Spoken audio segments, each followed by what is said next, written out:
Yahweh. Yahweh. Thank you. Brett Levy here. Kumar Marty from Western Queensland.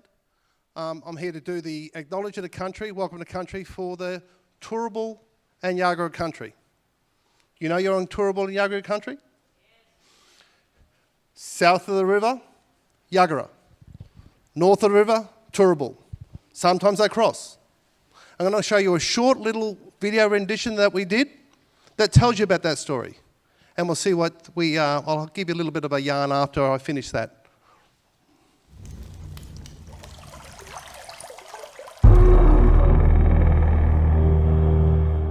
Hey, you mob. This country's got many stories. You learn from our ancestors and their stories. Country will take care of you.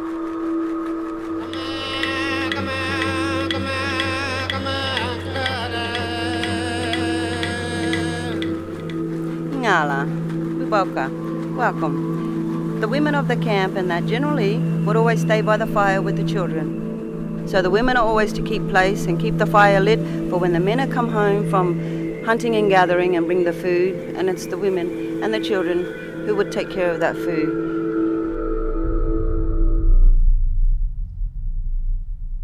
Jinang balapa yanga ba kiening.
This is our land here.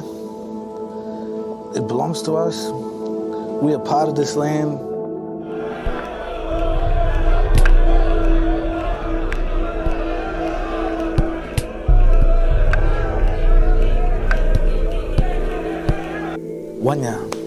Wanyanalam, welcome here to this camp. To this campsite, you know, lots of people call this place a camp, or some people say these shelters right here, they are humpies or they are gunyas. But you know what the real truth is? This place here is actually my home. My people have been living this way with nature, using natural materials for generations and generations.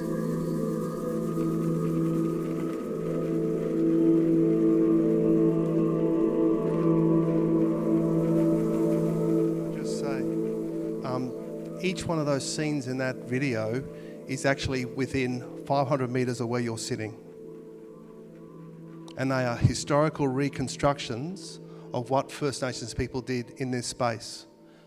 So all I'm asking you tonight is to, when you go back east, west, south, north, from where you're from, to remember the traditional owners, the custodians of this land.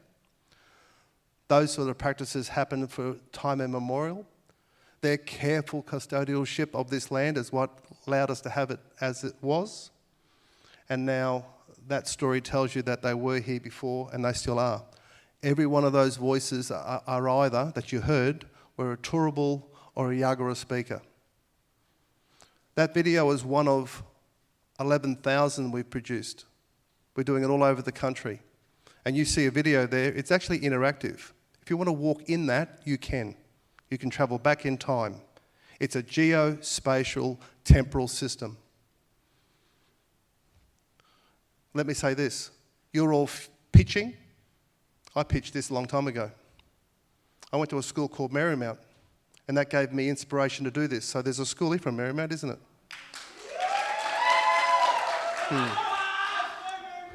So that's how it goes. That's all I want to say. Good luck to all you pitchers. Welcome to country. Do us proud. Shout loud. Shout strong. Let's see how you go. Good luck.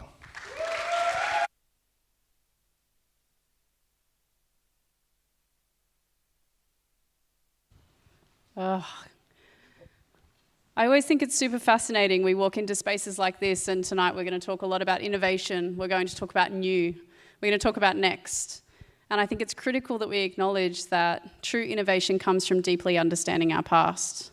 It's in looking at those who've walked before us that wisdom can help us create really purposeful solutions moving forward. So thank you again to Brett for sharing his work and his words and acknowledging the elders, past, present and emerging, of the land in which we live, work and play.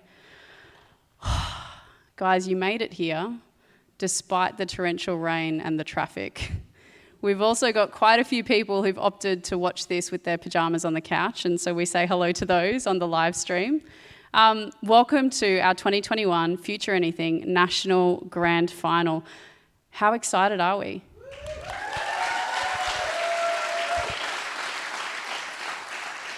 This is the culmination of an incredible amount of work that our young people have put in, and their teachers and their schools, in order to share a little bit of themselves and their stories and their ideas with you tonight.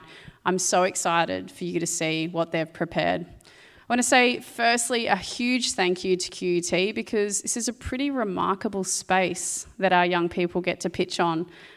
So thank you so much to Rowena, who we'll talk about in a moment, and the team at QUT for providing the space for entrepreneurship like this to take place. So thanks again to QUT. Let's give him a round of applause. Now, we're not in school, so you're allowed to take your phones out during the event, in which case we would love for you to be sharing photos of the event using the hashtag #BendingTheFuture. You can find us on Twitter and Instagram. I don't know how to use TikTok. Can't help you with that. If anybody can provide me with a tutorial after the event, that'd be great. But all the other socials, you can definitely get involved, and we'd love for you to share what you're doing with us. Now, why are we here? Over the course of this year, almost 4,000 young people across Australia have taken this mission on. As an entrepreneur, pitch an innovative idea that makes the world a better place. Now, what's really special about this is this program hasn't existed in a co-curricular outside of school. It's not been sort of an elective for the fortunate few. For these schools that embark in our Activate program, they embed it as a core part of their learning as an accessible unit of work. So I want to share a little bit with you about the program that's shaped the entrepreneurs that we're going to see tonight. Activate is Future Anything's flagship in-curriculum program that empowers schools, teachers and students to think like an entrepreneur.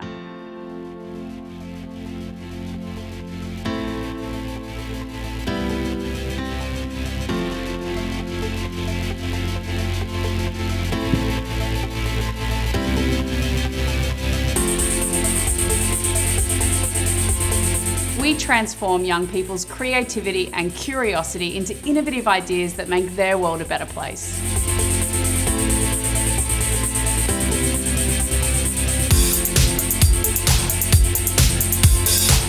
The world of work is changing. The average 12-year-old today could have as many as 17 different jobs over 5 different careers. And for the first time in history, employers are advertising for more enterprise skills than technical skills. Activate uses entrepreneurship as a vehicle to build the capacity of young people in 6 key future capabilities: collaboration, creativity and innovation, communication, problem solving, critical thinking, and adaptive mindset. Integrating fully with mainstream curriculum delivery, you can deliver Activate as a term-long or a semester-long accessible unit of work. Activate aligns to a multitude of curriculum streams, including business, English, science, STEM, civics and citizenship, and health and physical education. Great teaching and learning starts with providing educators with the space, support, and skills to thrive. That's why our Activate program includes a full day of professional learning for all Activate teachers, as well as access to unlimited coaching and support for the duration of the program. We want our teachers to focus on teaching and learning, not resource development. This is why Activate teachers get access to an extensive suite of resources through our smart online platform. The Activate program includes comprehensive lesson materials with level up and level down activities to support differentiation. It includes case studies, formative and summative assessment tools, and advice and inspiration to enrich the experience for both educators and their students. As experienced educators, we know that curriculum isn't plug and play. That's why we work with each of our Activate schools to contextualise the program for their students and their school community. Great teaching and learning connects what's happening in the classroom with what's happening in the real world. That's why Activate culminates in a large-scale pitching competition where passionate young people have the opportunity to pitch their innovative ideas for the chance to access funding and support to launch their ideas out of the classroom and into the real world. With supported educators leading future-ready curriculum, we really can bend the future, one youth-led idea at a time.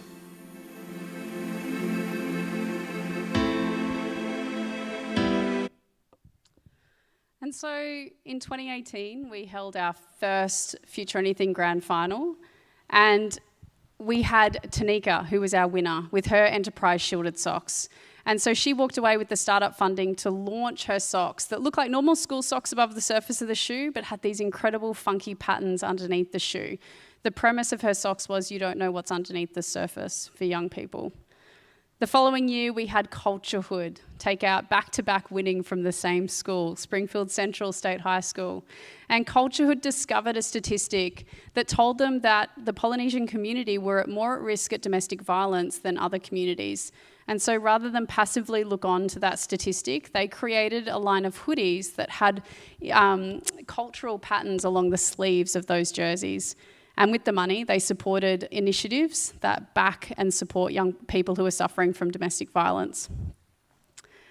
Last year, we had a virtual grand final. What a thrill it is to have people in the room today.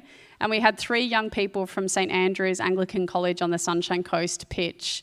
And rather than tell you about their idea, I thought I might show you what it feels like to win a grand final. Has come up with something that is so important for us now in Australia, in the world, and we believe has got a great chance with the right partnerships and the right work and a lot of hard work to be successful, and that is Aqua Shield. Yeah! And they jumped as well done, guys. Fantastic. Wish we'd been.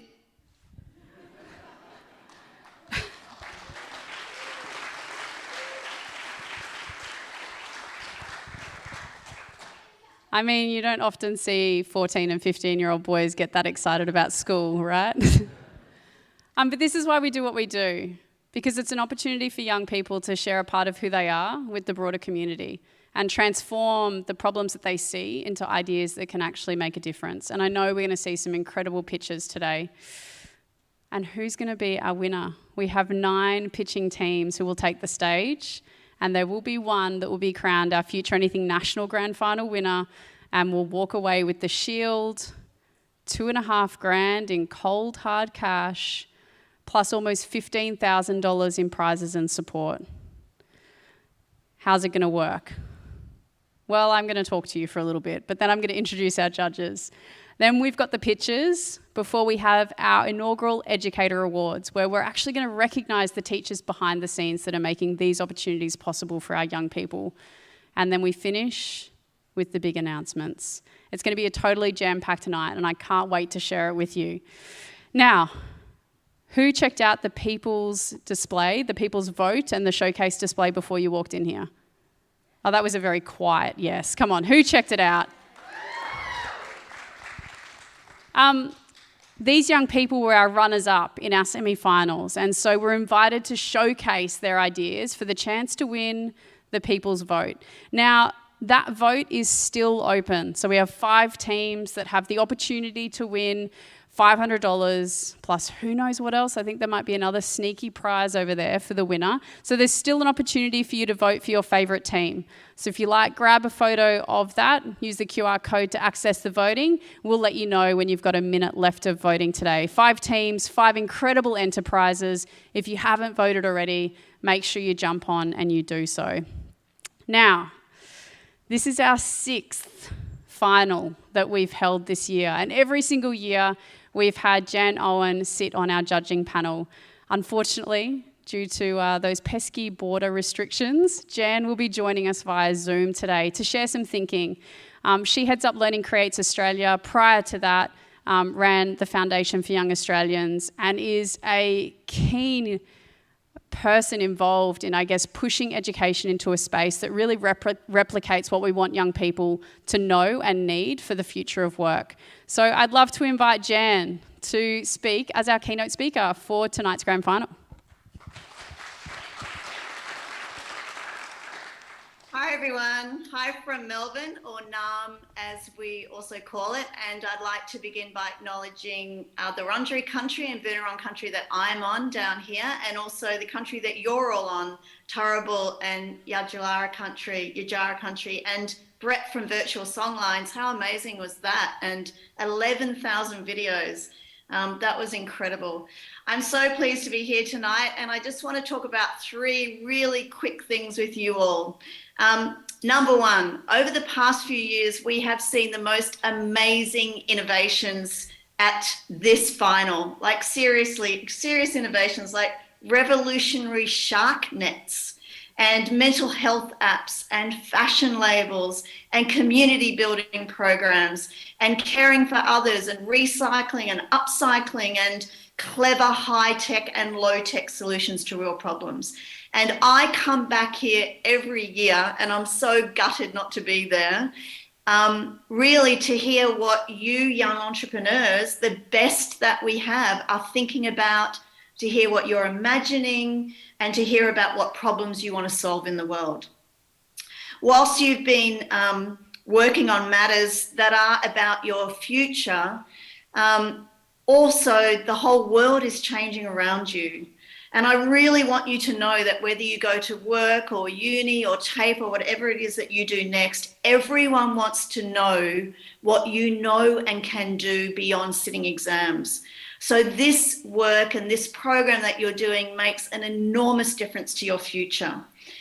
This afternoon, I was sitting with a bunch of kind of bosses, like CEOs of big corporations and recruitment companies around Australia, in the Zoom room, of course, like we can't go anywhere out of Melbourne.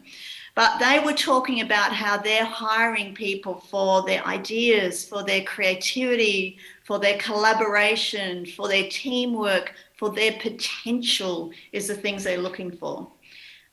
Since last year, a lot's happened for me as well. And Nick, this one's for you. So everyone, one of my children, his name is Alex, is a little bit older than the students in this room. He's in his 20s. But in COVID, in lockdown, he was put off work.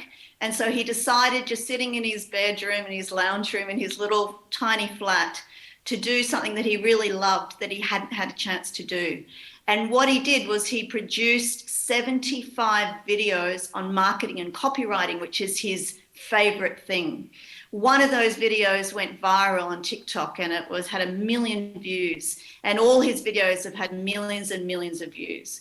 But what happened more importantly was that was the beginning of him being able to set up a business. So using TikTok and using his skills and the things that he loves and using video, he was able to start a business, and now he works with companies all over the world. He's still sitting in the same 1-bedroom apartment in Melbourne, but he's in this massive universe. And I think that's what is the opportunity for all of you, which is so different to your parents and your grandparents. You get to see and to work and operate in the world in a really, really, really different way. Nick, I'm going to send Alex over to you. He quit his day job after 6 months, and I'm pretty sure he can teach you about TikTok. And wait, even more, this morning I was you. So it never ends. I'm an entrepreneur, and this morning I had to pitch to an investor. I was very excited and very nervous, probably how you're feeling right now as well. I was thinking a lot about what I was going to say and what I was telling the investor, and it went really well. But I was also asking a lot of questions and doing a lot of listening. And that's the thing I really, really want every entrepreneur to understand, that it's just not about pitching. And yes, that is a big part of it, and doing that well is brilliant. But really what you want to do is connect with people. You want to connect with people you don't know in the audience who might love and want to help you with what you're doing. And so after we had finished, my co-founder and us were jumping around excitement like those guys who won last year.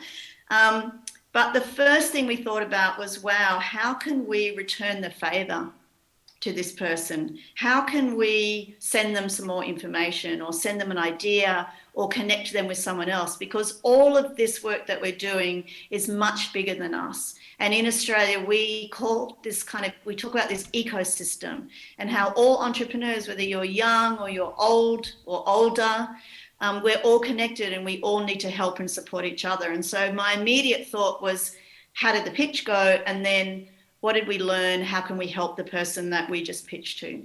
So think about everything as being just the start of an opportunity to work with people and to work with different people. You have no idea how they might come back to you in your life over the next 5, 10, 15, 20, 30 years. So finally, congratulations tonight. Good luck to you all. I'm incredibly excited to see your innovative ideas. And I also want to thank your schools. Nick, it's incredible that there's an Educator Award. Congratulations on that. Because I want to thank your schools and your teachers and your parents for understanding the importance of entrepreneurial skills and enterprise skills and thinking differently. That your parents and teachers understand that learning happens all the time and in many, many different ways, and that you learn and fail and succeed and learn. And sometimes you do all these things at once, and that's what this is about, is incredibly important. So give them a high five, or as we say in Melbourne, give them a COVID elbow after tonight to say thank you, because they are so important to what you're able to do. Every year at the Future Anything Grand Finals, we laugh, we cry, we gasp, and I'm sure there's going to be a lot of that going on tonight. So have a fantastic night tonight.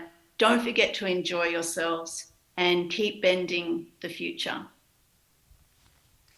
Thank you. Jen, I'm definitely going to hit Alex up for those TikTok lessons, absolutely. So put us in touch because, that's a skill I definitely don't have. And thank you for joining us. It's such a shame that you're not here in person, but it's such a genuine pleasure to have you here virtually. Having seen the program grow from 100 students in a single school to the 4,000 students this year, and to watch the evolution of the program and also the young people and their ideas. So thank you for joining us and enjoy the rest of the pitches. I'm sure I'll get some frantic DMs from you in the background after every pitch commenting on the students. So I look forward to that update when I check my phone. Thank you. Right. It's been a lot of information from me, and I want to introduce the 3 really important people who have the incredibly difficult job of judging tonight. In fact, a student said to me earlier today, "Are you judging?" To which I said, "Oh, no, absolutely not. I don't want to be a judge. That's way too hard. It's far easier to be the MC than it is to sit on that side of the table." We have 3 incredible people joining us tonight, and I am not going to read their bios because I think we'd be here all night. I do want to talk a little bit to each of their experiences and what they're bringing today. And I know from their questioning and their comments today, we're going to see a little bit more of what they bring to our Future Anything final and also to the world for what they do. First up, I'd love to welcome Professor Rowena Barrett to our stage. She is the Pro Vice Chancellor of QUT Entrepreneurship.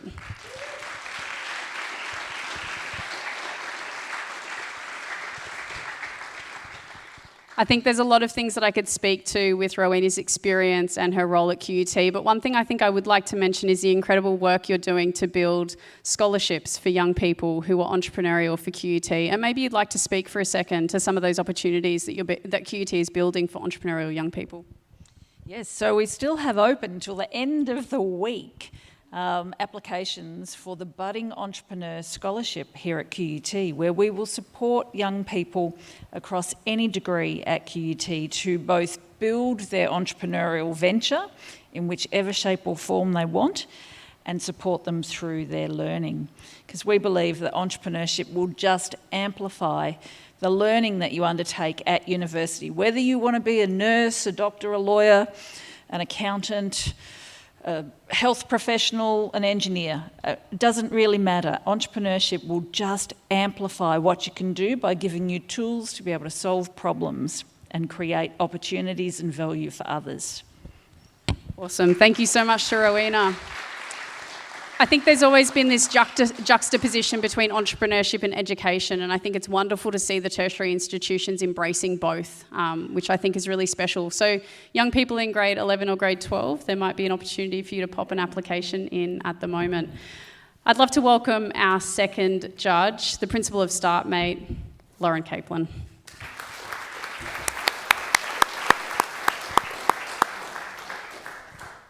I won't read your bio. I will say that I read recently that your first job was at Baskin-Robbins. Is that correct? My first job was at Pizza Hut. I know StartMate's responsible for really finding entrepreneurial people and helping grow that ability. Can you speak a little bit to what the key ingredients are in supporting an entrepreneurial person with their idea, whether they're young or old or in between? What does it look like to kind of surround them in the ingredients for success? That's an awesome question. Yes, it was Baskin's Racecourse Road, for anyone wondering. I've never forgotten those beautiful 31 flavours. So I've literally just come off the back of 14 pitch interviews today for our next accelerator cohort, and that's one of 3 days that I'll be doing this week, so it's a lot. But really that is to say that it never stops, but also this is the start of something pretty incredible in terms of your entrepreneurial journey. And what we are focused on at StartMate is unleashing the ambition, unleashing that potential that you see for yourselves, for the ideas that you're working on. And I think you can't go wrong when you lift off the lid of what you think is possible of yourself, of your idea, and StartMate exists to kind of keep pushing that a little bit further over the line. And yeah, that's what we're looking for every day, and what opportunities like this give for you to test your own limits around how you see that in yourself. So all the best tonight, and thank you. Thanks so much, Lauren. Last, and certainly not least, you may have seen this man's co-founder in our video a second ago, but our third judge is the co-founder of Orange Sky, Lucas Patchett. Please welcome him to the stage. Now, the Orange Sky story started right here in Brisbane. It was you and Nick in school or just out of school, and you saw a problem and you did something about it. Can you speak to the students about what's the difference between having an idea and then having, I guess, an enterprise a few years later? What's the ingredient or the change, or why did you and Nick look at that problem and decide that you were the right people to solve it? I think we all have ideas, and what Nick and I are both really passionate about is how do you, as soon as you have something tangible that you can touch, that you can feel, and then other people can see it. And I think tonight we'll hear some pictures, but if you can actually touch and feel it, then you can bring more people on the journey and get more people involved, which for us, we're not experts on homelessness, on building vans, or on any of that. It was just we had an idea, we wanted to give it a crack, and off we went. So. Give it a crack and off we go. Thank you, Lucas. One of my favourite parts of the Orange Sky story is that you guys blew up 3 washing machines before you got it to work in the back of a van. And I love sharing that story with young people to prove that sometimes it doesn't work the first time or the second time. But if you have the resilience and the drive to keep it going, then you never know where you'll end up later. So thank you. How are we feeling? Are we ready? I know that we have a couple of teams backstage who are very eager to join us. So I would love to welcome our teams. They're going to have 3 minutes to pitch. We'll have 3 or so minutes for the judges, 3 to 4 minutes. I'll ask 1 question each. I mean, this is the prize pot that our young people are pitching for tonight. Pretty incredible. So, without waiting any longer, I'm thrilled to welcome our first team to the stage from Marymount College, Coco and Sammy.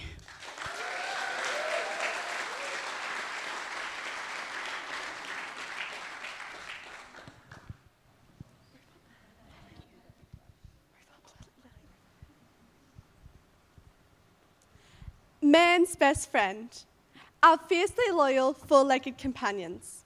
It is undeniable, wherever you go, dogs are vital members of society, whether they're a service dog, a cattle dog, or just a pet at home. Hello, my name is Hallie Wiblin, and this is Lily Leveson, and we are co-founders of the business Coco and Sammy. As pet owners of 2 dogs, we realise there is a significant gap in the pet supply market. The lack of sustainable pet supplies, especially collars, leashes, and pet toys. According to a 2019 survey conducted by the RSPCA, 61% of Australian households own pets, with nearly 50% of these pets being dogs. When you adopt a dog, there are many items you need, including a collar, a leash, and toys. These products are normally made of plastic or are plastic-based. Australia produces 2.5 million tonnes of plastic waste per year, and too much of it ends up in landfill. There are approximately 5 million dogs adopted in Australia, each needing a collar, leash, and toys. You do the math, it ends up over time and significantly hurts the environment. As such, we have worked together and come up with a solution: burlap fabric. Burlap fabric is 100% biodegradable, organic, chemical-free, vegan-friendly, durable, water-resistant, and most importantly, an alternate to plastic. Using burlap fabric, we have already designed our prototype of our collar, leash, and chew toy. It costs approximately $1.60 to create a collar, 50 cents to create a leash, and 40 cents to create a chew toy. The collars and leashes will be sold for $15, the chew toys will be sold for $10. The collars have a profit margin of $6.70, the leashes $4.25, and the chew toys $4.80. In addition to minimising plastic waste, with every product purchased, we will be donating 50% of our profits to the World Wildlife Fund. The World Wildlife Fund is an organisation that's close to both of our hearts, as it helps combat our impact on the environment, focusing on wilderness and animal preservation. We have our prototypes ready and our website is up. Our business has an active social media presence, both on Instagram and Facebook, and we have multiple offers from social media influencers to promote our products. Moreover, we have numerous people who are interested in purchasing them. All we need now is funding to begin. We are asking for $2,500 for our business. Firstly, we'll invest $300 into our initial product order, creating 100 collars, 100 leashes, and 100 chew toys.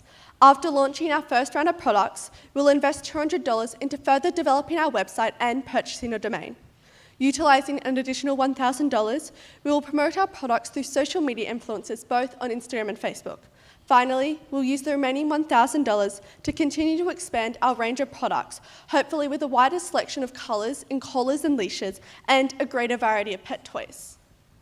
Thank you for listening. We are Coco and Sammy. And your best friend deserves only the best.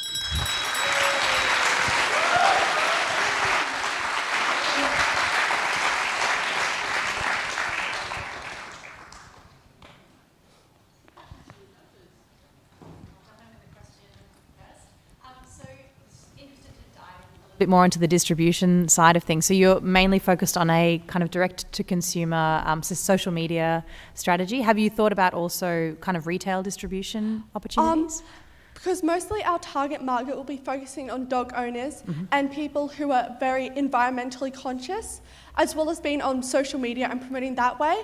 We're thinking of first going to like markets like Carrara's markets and different areas, because that's where I feel like the majority of our target audience will be, walking their dogs, buying stuff that makes them feel environmentally conscious. Well done, and well done on pushing through adversity with the microphone. Thank you. Failing, so really well done, team. My question was around the model around donating 50% to World Wildlife Fund. I think it's awesome, but it's also one of the challenges of then that money that you raise, you're then donating away, so it affects like your scaling and ability to grow quite quickly. So interested to know a little bit more around how to land on 50%. Did you consider any other not-for-profits in that? Shout out Orange Sky, obviously it doesn't work, but just interested to know a little bit more about that. Well, we chose the World Wildlife Fund because it means a lot to both of us. The whole organisation is about minimising human impact on the environment and our impact on animals and the environment and forest deforestation. We chose it, and we chose 50% because with our products, they're relatively cheap to make. They're about 50 to 75 cents per product, meaning after we donate 50%, we get about a $6 profit margin. So it's very affordable for us to still donate 50% and to give back to the community through the Wildlife Fund, while also being able to scale up our business over time. Thank you.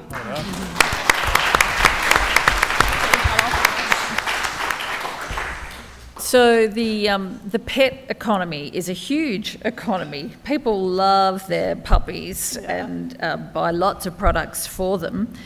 Just can you tell me a bit about when you're incredibly successful, how are you building the manufacturing of these products? What will you do to create them?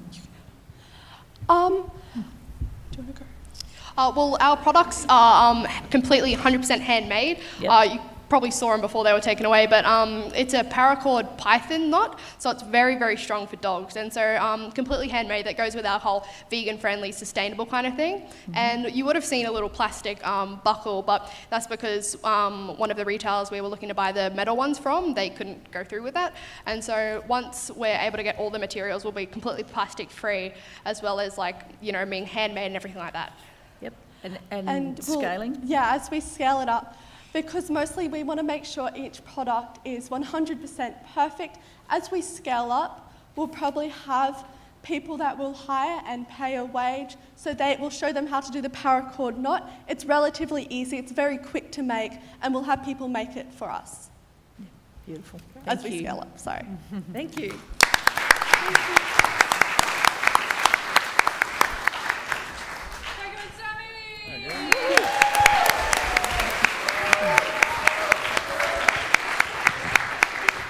Oh my gosh, I get so nervous when the judges ask questions. I'm side of stage going, you've got this in my head. They handled the questions like champions. Congratulations. I couldn't think of a better way to kick off our event.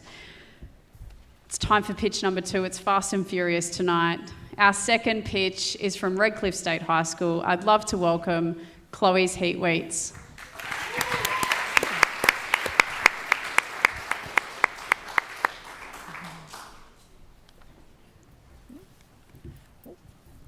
Have you ever taken for granted the work of our Australian farmers?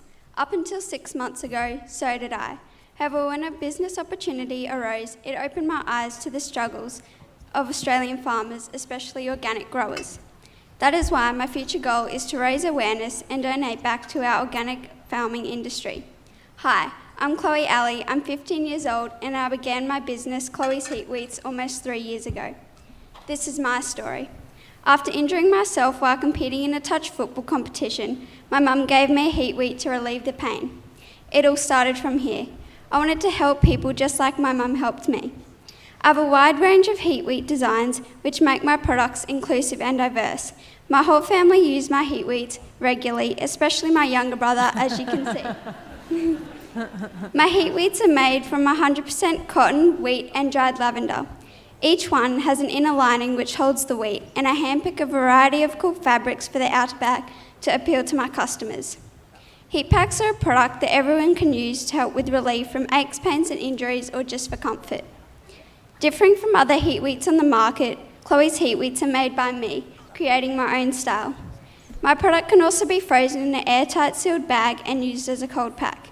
I make them in 3 sizes, mini pack of 2, medium pack of 2 and long, which are $7, $15 and $25 respectively.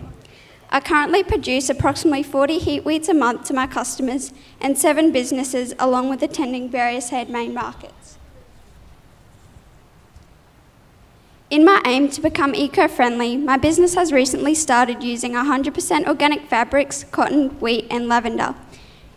Early this year, I was contacted by Keep Eco Store about supplying their business with organic heat wheats. I was excited by this and soon learnt that wheat from an organic farm is sustainable and grown with no chemicals. It was definitely time to make the move. Farmers across Australia experience droughts every year. Organic farmers completely rely on rainfall for them to be able to grow their crops. This financial year, my sales have significantly increased. I buy the organic wheat from Burren Biodynamics Farm, and after communicating with farm owners Stephen and Tanya, my goal is to donate $1 to them for every medium pack I sell. The money will be used to fund green projects, namely planting trees. Stephen and Tanya have experienced many droughts and are well versed on soil management and have learnt that by misfortune, patience is a strength. I use social media as a platform to advertise my business, and I am excited about creating a website soon. Winning this competition would allow me to expand my business, go eco-friendly, and donate back to our organic farming industry. Thank you so much for this opportunity.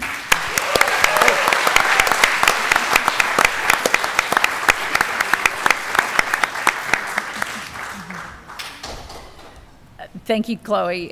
You opened that pitch with a lovely little story that made the whole product personal. Tell me a bit more about the wheat that goes in it. How much goes in each bag, and how much wheat have you used so far, or do you need to keep growing your business? Yes, so currently I buy my wheat in 20 kilo bags. I buy about 5 at a time, so I currently buy it from Burpengary, which is quite 15 minutes away from our house. But the organic I actually have to order in, as it's so hard to get, from Bar and Biodynamics. So in my medium packs, they're my most popular. I have about 2.5 cups. So I measured that out, and then a scoop of lavender as well.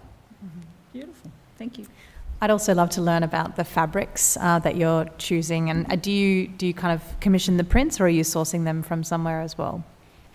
So I currently source my fabrics from a store, but I'm looking at moving to a wholesaler that will make my fabrics more cheaper and increase my profit margins that I will be successfully able to donate to the farmers.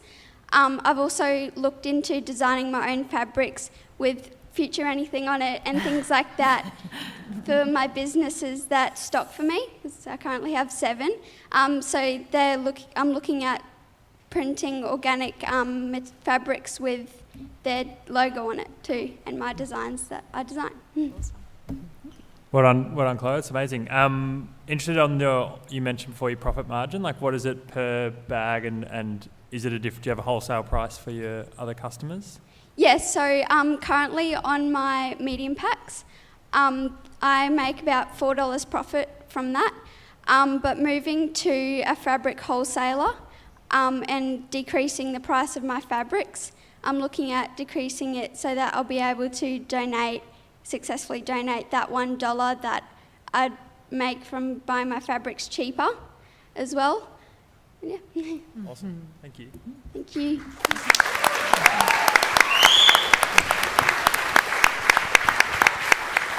Incredible, fantastic. Well done, Chloe. To welcome our third team to the stage, we have, I've got the clicker, guys. Here we go. Thanks, Andrew. From Bribie Island State High School, we have EcoBoards.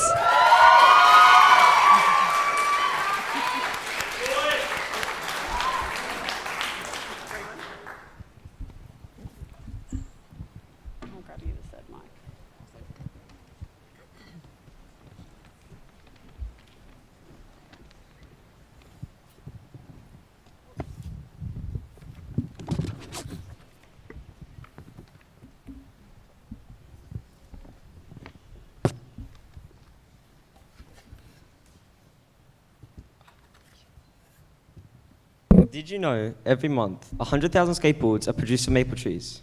Hi, I'm Braith. I'm Toby. And I'm Isaac, and we're the founders of EcoBoards.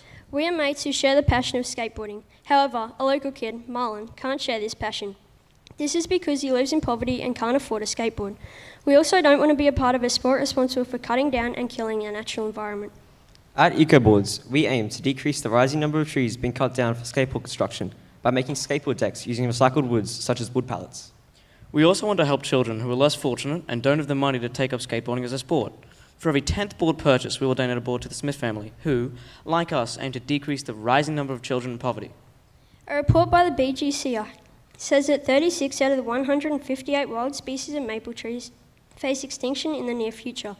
Skateboard decks are responsible for a substantial portion of this problem. We will help fix this issue by using recycled wood rather than killing more trees to make our decks. Another issue we aim to help is poverty. With 3.2 million Australians in poverty, many people, just like Marlon, can't afford to do the things they love. At EcoBoards, we will donate a board to the Smith family for every 10th board we sell. This will allow for more people to take up skateboarding.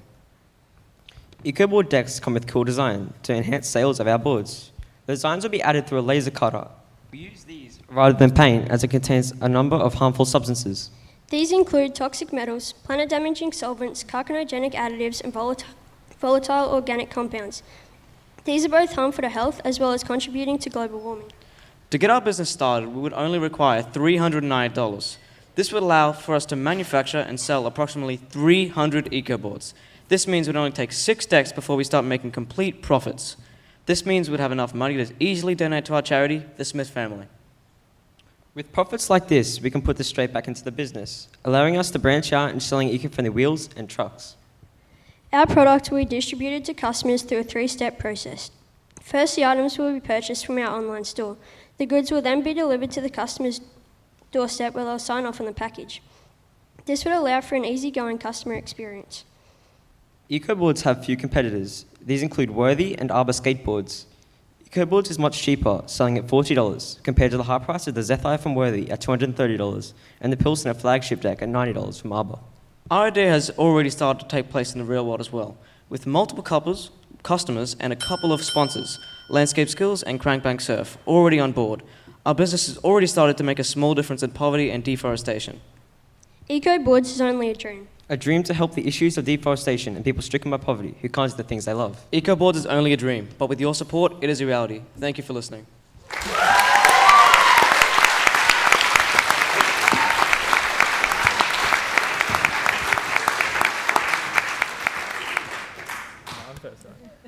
Well done, gents. I'm interested a little bit more in, talk to me about like who's the ideal customer. You mentioned the delivery model, but where are they coming from? Are they coming? Yeah, who are they and where they're coming from? So our main customer focus is of people of our local area, because that's where we're going to be getting the wood from, and it's more connection to our issue, which is deforestation, because most of Bribie is made up of forests. So yeah, we're going to be focusing our local area, but then we're going to expand into more our local council area, more the whole of Moreton Bay and whatnot as we expand. Awesome. And one more question, sorry. I don't know too much about skateboarding, but I know that to do tricks and stuff that they use special wood so it pops and stuff. Have you done some quality control on Yeah, this well, one? our designs are actually cruisers, so their pop isn't as big as what stunt decks would be. But but we soak them in water and then we clamp them down at that angle, and then it dries in that angle and it gets the pop shape. You outlined your startup costs for the materials that you would need to acquire to start producing. What kind of scale would that allow you to produce that? How many boards can you make per day based on those kind of assumptions? Well, we don't exactly have a time frame of which we'd produce them, because we don't actually have a set amount of time it would take.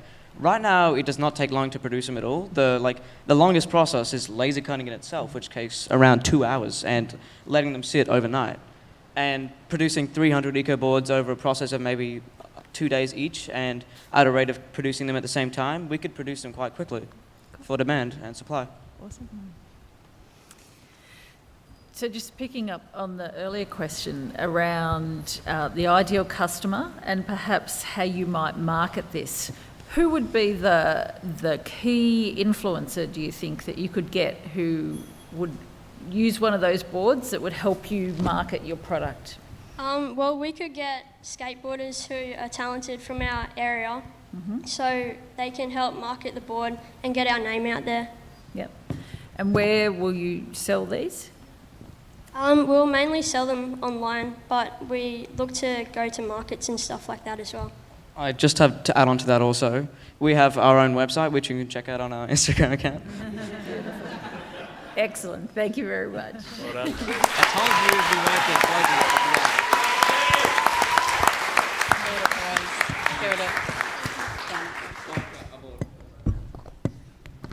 Well done. Rowena, I thought maybe you were going to put your hand up to be like that, the key marquee sponsor to showcase the board. I was just saying side of stage, I wish I could skateboard, but I feel like I would just break many, many bones. So our next team, I want to give an extra special welcome to, because she's joining us from South Australia. So Future Anything is run in Queensland, South Australia, and also New South Wales. And this year, the winner of one of our semi-finals was a South Australian team. And so Jocelyn and her mum have flown up from South Australia to join us live for our Future Anything final today. So can we please give a very warm Queensland welcome to Jocelyn from Soul Movers.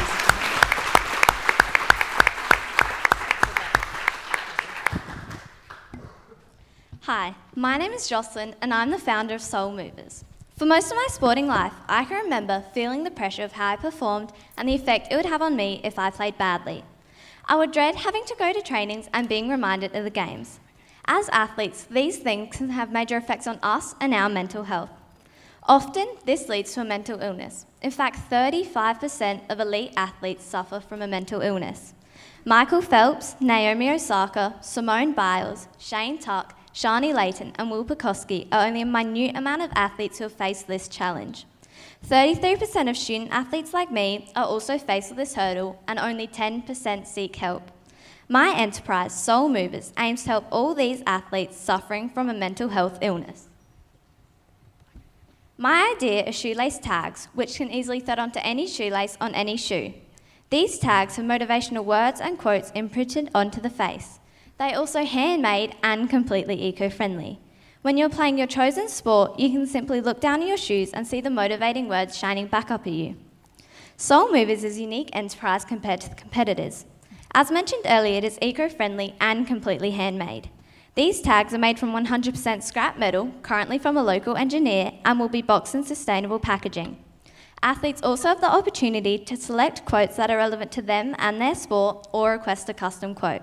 25% of the profits will also be donated to Breakthrough, Australia's only dedicated mental health research foundation. So how much will I sell the Soul Movers for? I'll sell a Soul Mover set for $15, which includes the opportunity to personalise the tag to suit the athlete. The revenue income created will then go towards advertising, packaging, equipment and shipping costs. The price of $15 also allows me to have enough profit to donate 25%. Since the semi-finals, I have been hard at work. During this time, I produced and sold my first Soul Mover sets. I set up a stall and the response and support I received was overwhelming. Several custom orders were also requested. The design for bracelets and anklets that can be worn by athletes whose sport do not require shoes have been completed, and coloured writing is now available for athletes to choose for their quote. But still, as my business grows, I aim to employ more people and eventually move to mass production. For my starting cost, I am asking for $1,000.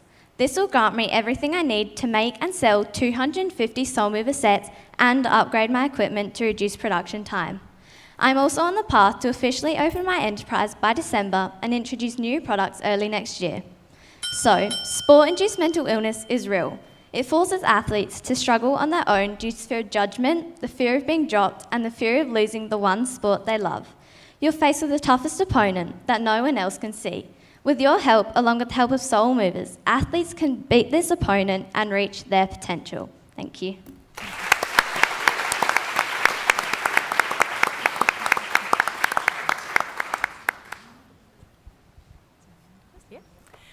I'm interested to know whether you have thought about potential, I guess, mass distribution opportunities here where you've got maybe schools or clubs who could be kind of ordering team Soul Movers. Have you started thinking about those kinds of opportunities? Yeah, so I'm playing a few netball teams. So in the future, that is definitely something that I want to sort of develop. And then also the school teams, because they've supported me so much within this process, that's definitely something that I want to look into. Awesome. I think you mentioned one thing before around like stigma around mental health, and I think it's an awesome way to, I suppose, self-motivate and self-remind for people, but then I think it has an impact on from a customer perspective. So do you see this as like people buying it for themselves or people buying it on behalf of someone? Like talk to us a little bit more about the customer and who the sort of ideal customer is. Well, it's mainly targeted towards athletes who do have a mental illness, but it can be used by absolutely anyone, even if you don't have a mental illness. But I think it can be bought by anyone for anyone, as long as it's helping something. That's all that matters for me. Awesome. Thank you. Look, thank you very much. Tell me, are there restrictions on what you can have on your shoes when you play different sports? There are a few restrictions. As you can see on those ones, they've got the rounded edge. Yep. That's basically the main one. And we've combated that by making the rounded edge instead of sharp. But yeah. Wonderful. And how many words, because these have got 3 on 3 and 2 words, how many words will you fit in, do you think? Yeah, so it's 10 letters or spaces per line. Okay. Yeah. Fantastic. Thank you very much. Thank you.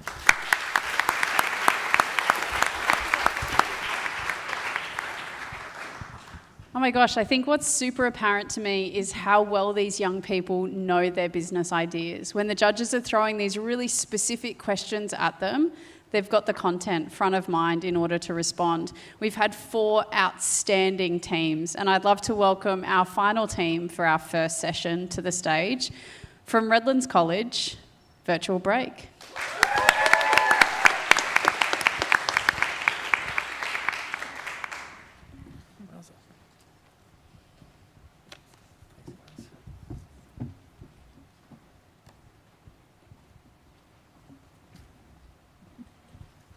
Good morning, judges. My name is Sienna Cooley, and I'm the founder of Virtual Break. Virtual Break is an app that gets kids excited about having a break from screens. The aim of Virtual Break is to improve children's mental health caused by too much screen time. Since the semi-finals, I've been in collaborative design with an app developer to develop the Virtual Break app. The Virtual Break app is a screen time management system. Intrinsic rewards and break times are negotiated between parents and children.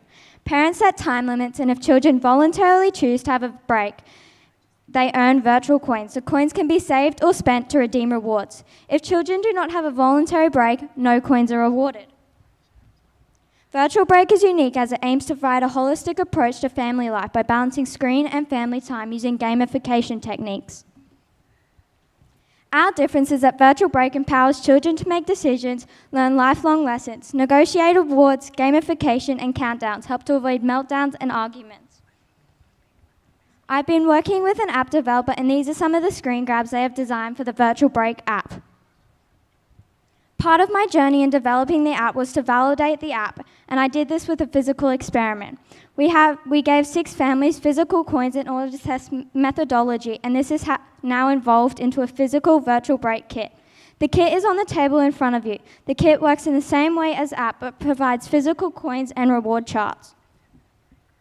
Don't just leave it to me to tell you it is a great product. Let's hear it straight from the users. What's the virtual quiz? Because we get cool prizes. Because I couldn't get all the coins to save up with them. It's because I get to beat my brother. The kit contains 2 children and 1 adult wallet, 100 gold tokens, 20 blue tokens. 1 blue equals 10 gold. Reward chart, whiteboard, and an instruction letter in a black kit box with the Virtual Break logo. The cost price of the kit is $32 and the retail price is $59, which gives a profit margin of $27 per kit. Extra coins and added-on packs can be purchased for an extra child. I'm asking for $3,000 to fund the first 60 kits and incidental costs such as business registration, setting up a website. I have a pre-sale list of 30 families and some are here in the audience. Can you stand up, please? Thank you. I'm pitching for the funding of the kit because this will be the revenue stream that will enable the app to be developed. $2 from the sale of each kit will be donated to Kids Helpline. Thank you.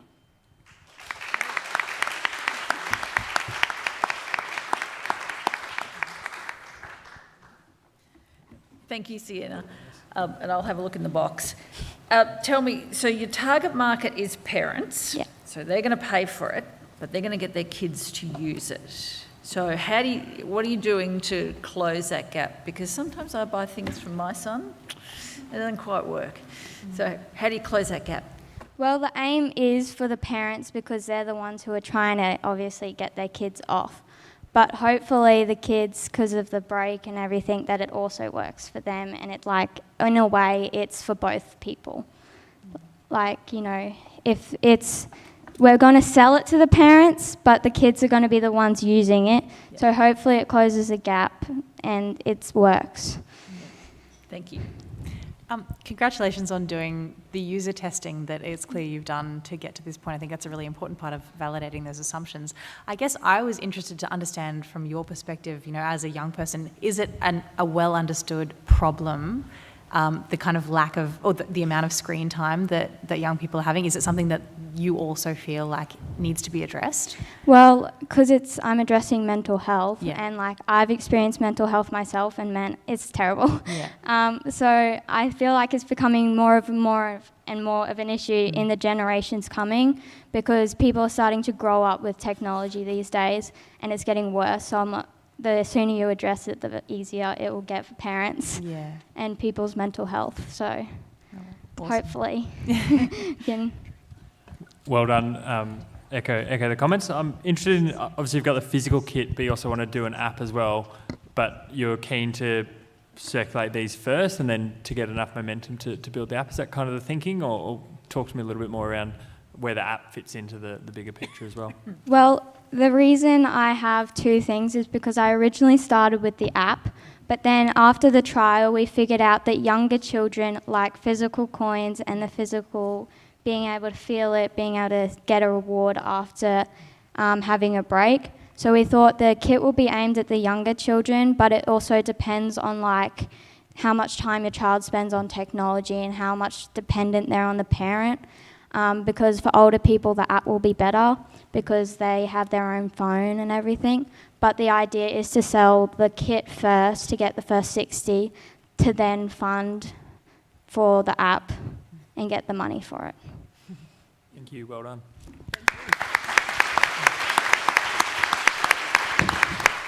Oh, great work, Sienna. So we're about to actually move into a break now. We've got an intermission after our first 5 pitches.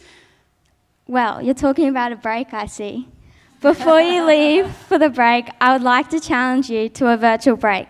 This means you're not allowed to go on your technology unless you're tweeting about virtual break, of course. If you would like to accept this challenge, please take a virtual coin on your way out from the volunteers in the virtual break shirts.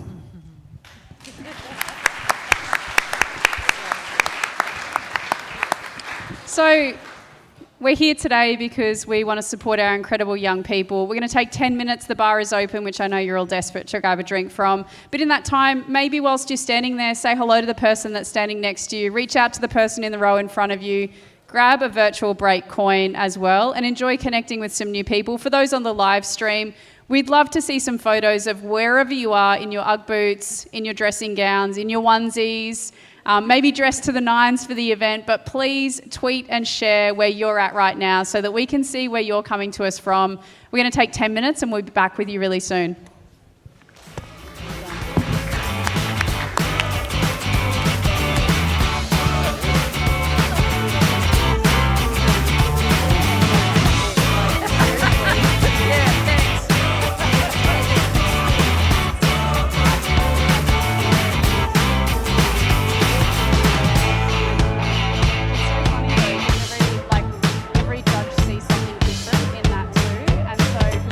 Resonance that happens with the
I can confirm the voting is very close for the people's vote.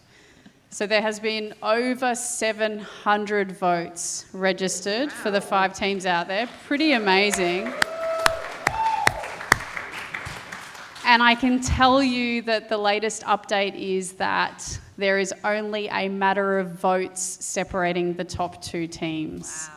I'm not going to tell you who it is, but I will say if you haven't voted already, you should do so now.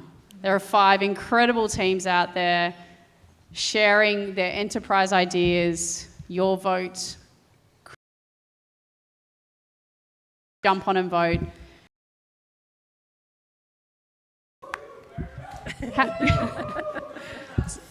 So the first half, can we get a bit of a cheer about how that went for you? What do you think about our first 5 teams? Well, it's only going to get better. We have 4 teams in this second half, and our first team, back from our intermission, is from Springfield Central State High School. Can we please welcome Sophie from Just Be You?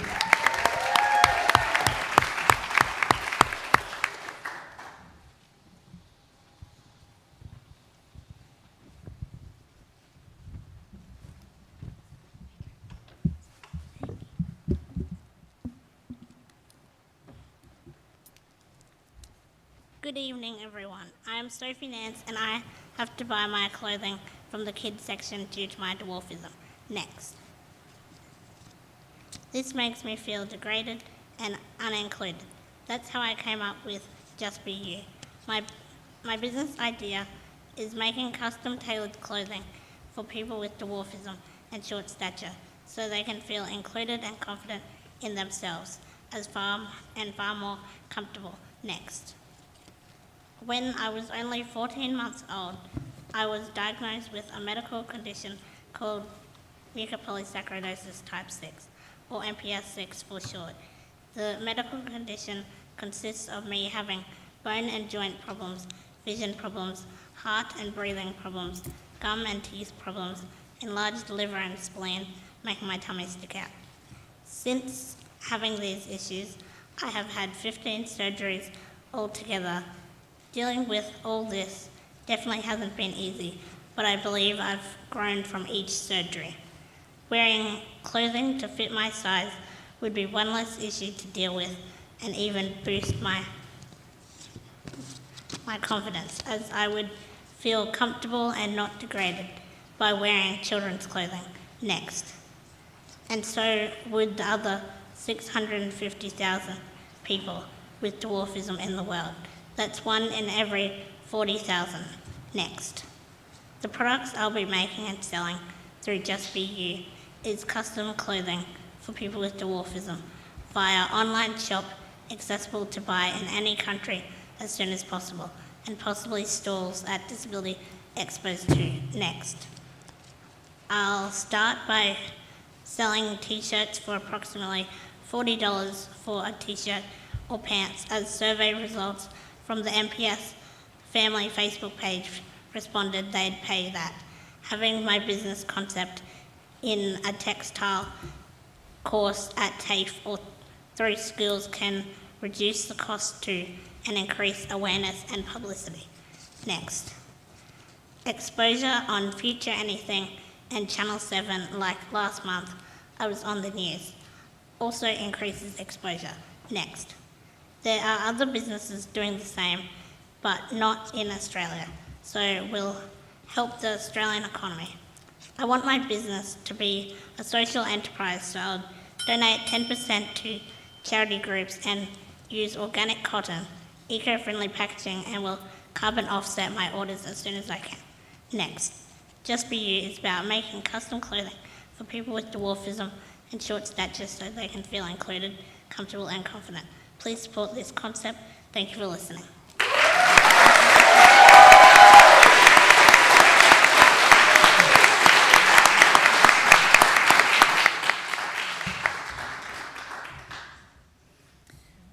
Sophie, thank you very much. You clearly have a problem that you understand and experience, and so you have the wherewithal to actually deliver this. Tell me about your school uniform.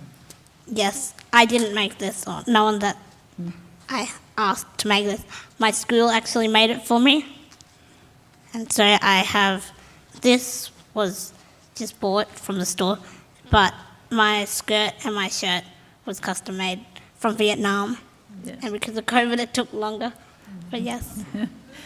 Okay, and so T-shirts and pants will be where you start? Yes, They're the and two then ones? I'll expand, but yes. And particular age that you're starting with? From teenagers and up. Okay, lovely. Thank you. It's a fantastic concept, and it feels like there's a great opportunity to build more of a community around it. Have you thought about how you could get potential customers engaged in the design process and things like that? Do you think that's an opportunity? Well, social media marketing, but I do also have friends with my condition, so yeah. Awesome. Well done, Sophie. I'm interested in like who the competitors are in this space and or like what's the process for buying clothes for you at the moment? Well, it doesn't well, I guess places where they make kids' clothing is a competitor. I do have seen on a website called Every Human that would be a disability competitor, but it's not really like disability-related competitors. Thank you. Well done. Thank you.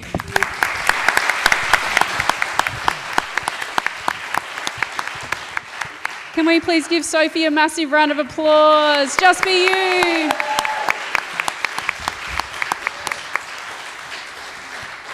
Our Future Anything program is founded on our Entrepreneur's Odyssey, and the first two steps in our Odyssey are where have you come from and what do you care about? Because we believe that the best entrepreneurs are able to fuse their lived experiences with the things that they care about.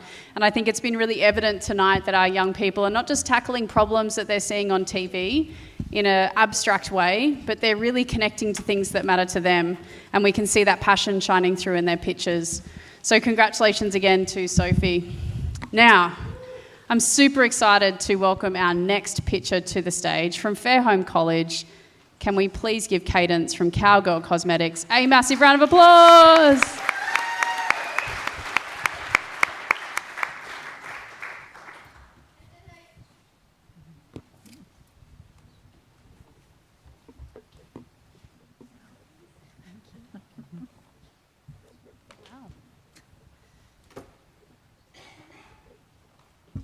Cowgirl Cosmetics is not just an idea to me.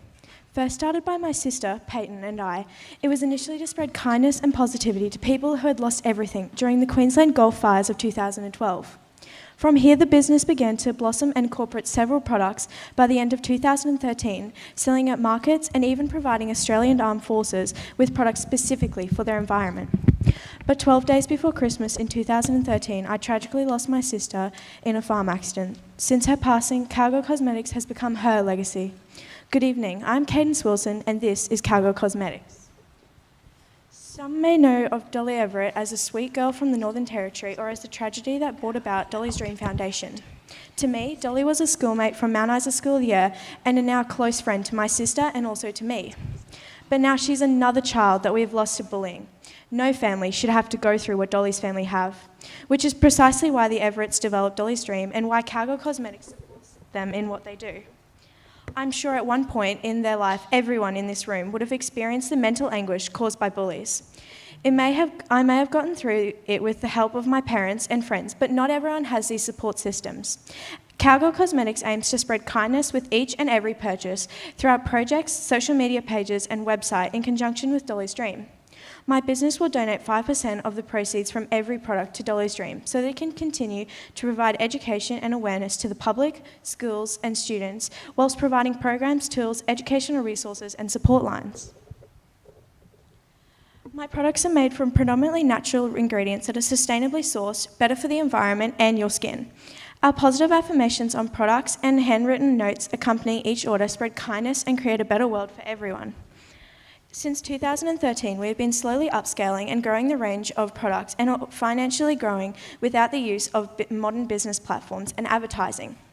Adding to this, the products that I make are something that everyone needs and buys regularly. However, now people can choose to be part of the change.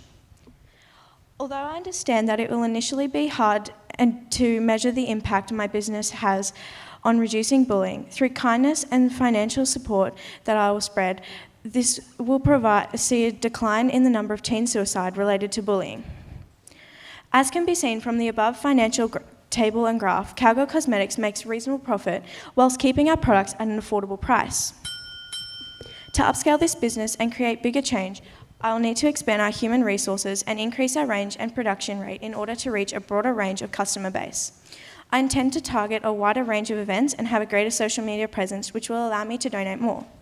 However, $2,500 would propel my business from market stall to mainstream business. Winning this competition will bring my future aspirations and Peyton's dream to fruition. Bullying is no longer something that we can sit back and let erode away at our children, stealing their future and our world's future. In the words of Dolly, my schoolmate and friend, speak even if your voice shakes.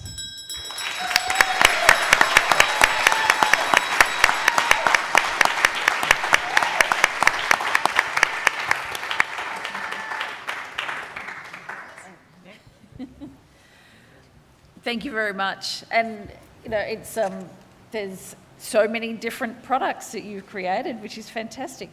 Tell me, which do you think is likely to be the biggest seller, and which one do you think has the greatest profit margin in it? Currently, the product that has the greatest profit margin is mainly our moisturisers, and the products that are generally the most popular are the soaps. Yeah. Okay. Thank you. A fantastic mission, and well done to you for using everything that you've experienced to catalyse a business like this. It's fantastic. I guess I'm interested to understand, again, more on the distribution side. You think about the opportunities for, school networks. Do you see a strong opportunity to sell within school networks? How are you leveraging, I guess, the community that you're already part of to boost sales?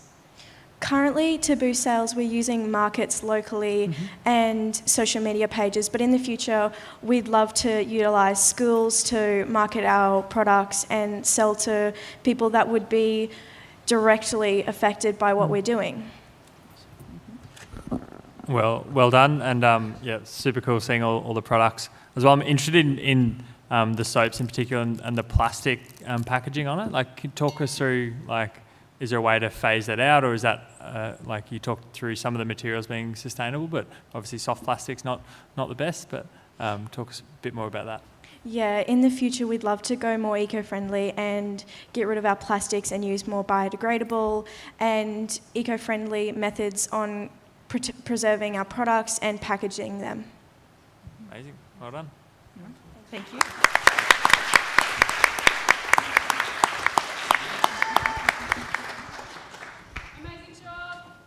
Round of applause for Cadence from Cowgirl Cosmetics.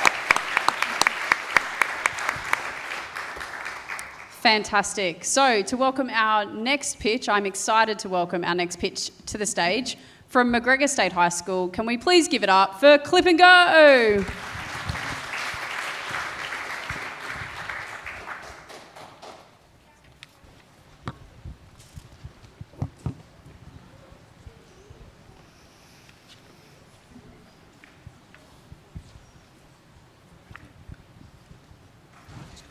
What could humanity achieve in 137 hours? Well, we waste those hours stuck in traffic, producing an absurd amount of carbon dioxide, which is destroying our only home in the universe.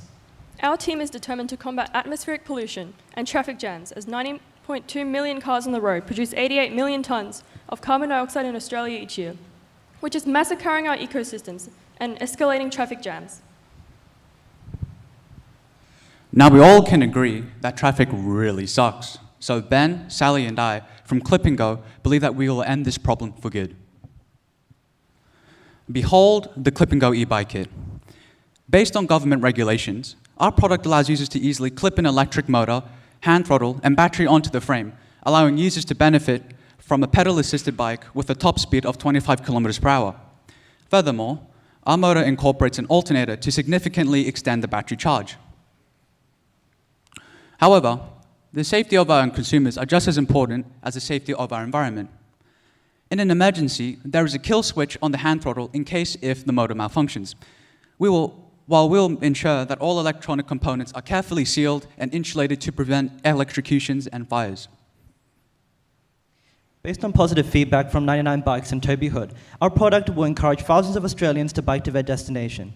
By replacing cars with slim and automated nature of e-bikes, it reduces traffic jams and their carbon footprint by 395 grams per kilometer compared to a car. This will then appease to the environmentally conscious and busy people. Now that is really cool. By purchasing our e-bike, you are saving a significant amount compared to our competitors. For only $1,700 per kit, you are saving $11,650 from Bosch's e-bike.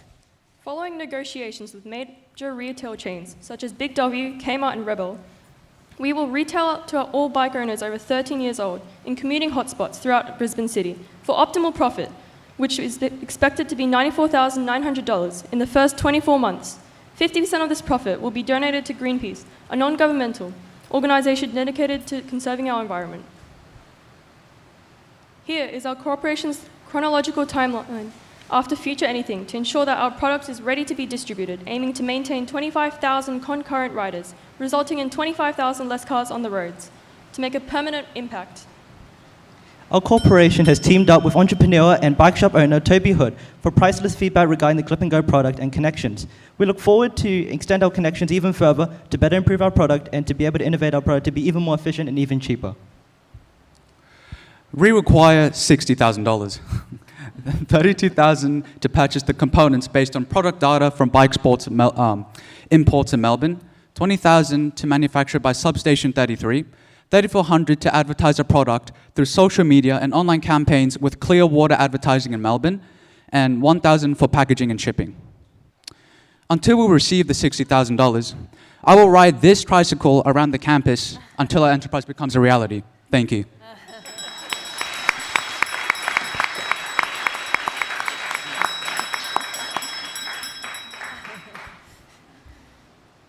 Are you going to start? Are you going to start writing? Oh, after the Q&A. After the Q&A, right. Well done. Question from me: is anyone doing this? Like, are there any competitors who are doing the clip, like the add-on to the conversions for e-bikes? Yes, as we've discussed in the presentation, Bosch offers a clip-on solution. Yeah. However, compared to our solution, which only costs $1,700. Oh, so that was an actual clip-on thing. It wasn't a. Yes. It wasn't a whole e-bike. Mm-hmm. Yeah, right. There you go. And no one else is doing it on a cheaper scale? No, it's awesome. Just us at the moment. Thank you. I thought you were going to make one for the little red bike. I could. Look, I think it's a really exciting idea. It's really quite astonishing to think that they don't exist because, and as Nicole knows, I have a tricycle in my office that I keep promising to get electrified by students. I don't know if they'll electrify it or just give us a battery. Tell me about the manufacturing. Where do the batteries come from? Where do all the parts come from? And what will you do to put them together?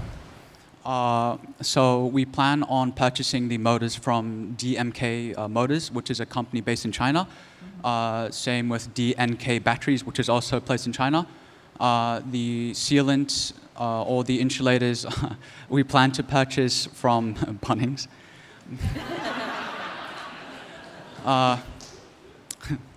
And the manufacturing process, we are going to discuss this further with Substation 33, but I have proposed the idea to them and they said that they think it's possible to make this a reality. So, thank you. I have at least 20 Allen keys at my house if you want to come and pick those up as well. Thank you, Miss.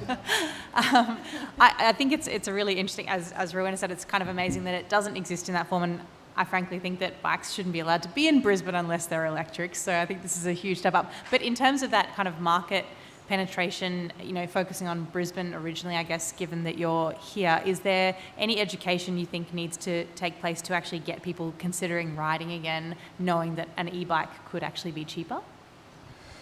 Like telling them how to install the... Oh, yeah, well, I think just a question of as to whether or not the existing bike riding market is enough, or whether you think you need to bring more people to the kind of bike riding market knowing that they could buy an electric bike. Well, I mean, the 2032 Olympics are coming soon in Brisbane, and therefore traffic is going to be at its peak. It's going to be really bad, and so we thought that by encouraging more Australians to commute to the stadiums around Brisbane using an automated e-bike, therefore reduces carbon dioxide and reduces traffic.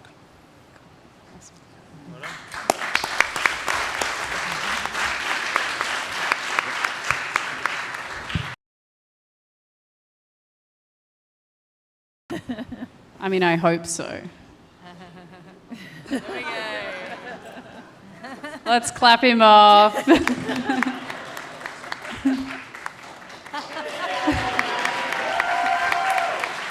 Clip and go, everybody. McGregor State High School. Amazing. Can you believe it? We are up to our final pitch of the evening. Now, this team has waited quite some time to take the stage, but I'm thrilled to welcome our second team from Marymount College, who have some pretty slick posters at the back of the room right now. Can we please welcome Eyelash?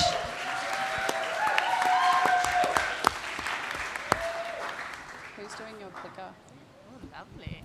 Okay, great. Okay.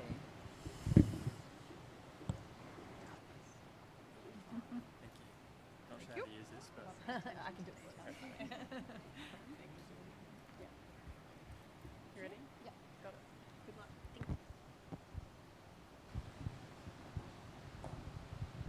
My name is Angelina. I dare you, the next time you are walking along a Gold Coast beach or shopping centre, to count how many young women you see wearing fake eyelashes. With over 100 salons on the Gold Coast alone, you'll be surprised just how many you count. The eyelash extension industry is estimated to be worth around $1.5 billion in the next 5 years. I've been a lash technician for over a year, and I can't help but notice how large my carbon footprint has become just because of the industry I am in. As a regular consumer of lash extensions, I've noticed that there is no need for the excessive amount of waste that lash techs are using. If we were to collect every empty plastic lash tray that is being sold this year worldwide and line them up side by side, the line would end up longer than the width of Australia. Such large amounts of hard plastic that you probably didn't know existed is ending up in landfill, and it's finding its way into our oceans. Together, we have found a solution. Introducing Eyelash, creating a sustainable alternative for lash artists everywhere. We are a one-of-a-kind, eco-friendly lash supplier with drive for change. Not only are our products fantastic quality, but they all come in recyclable packaging. To help decrease the amount of waste used in the lash industry, our trays are recyclable as they are made from cardboard. Our lash brushes and lip wands are also made of bamboo and come in paper boxes. Major lash suppliers Jennifer Lay and Lash Lane do sell these same products. However, they all come wrapped in copious amounts of plastic, or the products themselves are made out of plastic. To date, we have already engaged with multiple manufacturers in China that are helping bring our dream to life. Having received samples of lash trays, brushes, lip wands and tape, we have purchased our first order of 960 trays, 80 packs of brush and wands. Our next purchase will be tape, followed by under-eye pads. We have purchased our Shopify site that is under construction as we speak. We have converted followers from Instagram into customers, offering them 20% off their first order by subscribing to our mail list. So far, we have 10 lash techs from all over Australia sign up and express their interest to our products. Let's talk numbers. One volume lash tray sourced from Ann Fullen, a supplier out of China, will cost a total of $6.95. This includes the expense of the product, the packaging, and the shipping directly to us. For our client, we would charge them $15. This is a profit margin of $8.05. To give you context, a typical plastic volume lash tray will cost approximately $13. That is not a huge increase in expense, especially because they can now claim to be eco-friendly businesses. For a box of 50 lash brushes or application wands, the total expense to us is $4.70 each. Our sale price, $10, profit, $5.30. Currently, market value for plastic lash brushes is approximately $7, though come in cheap plastic bags. With your support of $8,000, we would be able to scale up our business, investing in a wider range of eco-friendly products to satisfy the demands of technicians. We'll invest approximately $1,000 into solidifying our website, search engine optimization to ensure a quick and easy experience for all our customers. We would also like to add more depth to our advertising campaign using Google and Facebook ads. We believe this is where our target market is waiting. Thank you for your time.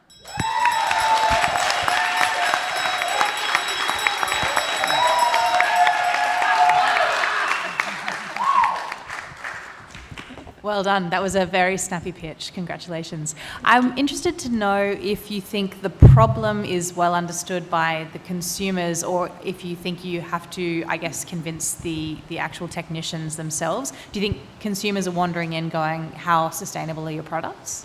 Yep, so as I am a lash tech myself, and I have noticed this problem, I've talked to many other lash techs. As you can tell, on the back of your pamphlets, we have already signed up 10 lash techs to receive $20 off their first order, and they also have noticed the problem. There is no need to have the amount of plastic that these suppliers are sending their supplies in. It's completely unnecessary, and other people can see that as well. Can I add to that? Add to that. Okay, so I'm also Angie's best friend, and she's a lash technician, and she has drawers full of just empty plastic trays and doesn't know what to do with them. They're backstage. We forgot to bring them out. Yeah, but yeah, so it's definitely a problem that we've noticed. So yeah. And thank you very much, girls. Just tell me about the cost of your product compared to others on the market. So it's sustainable, but is the cost... The cost compared to other suppliers buying from China as well? Well, yeah. What would your product replace, and is the cost cheaper, better? Yeah, okay, so the brushes, for example, they come in 50 packs, but they're plastic, and they come wrapped in like a little plastic bag with a sealable top. Yep. Ours come in cardboard boxes with our logo embroidered on them, saying exactly what's in this packaging, and yes, that's going to cost us a little bit more, but what does that matter when we're making such a big difference? You know what I mean? Thank you. Yeah. And tell us, like, you touched on it before, but 2,000, 2,500, like, what's the ideal amount that you're looking for, and what does that get you? Yeah, so we've contacted more suppliers about other products like tape and under eye pads that you use before applying the extensions. And there is a significantly different price to if we were just getting plastic packaging and stuff.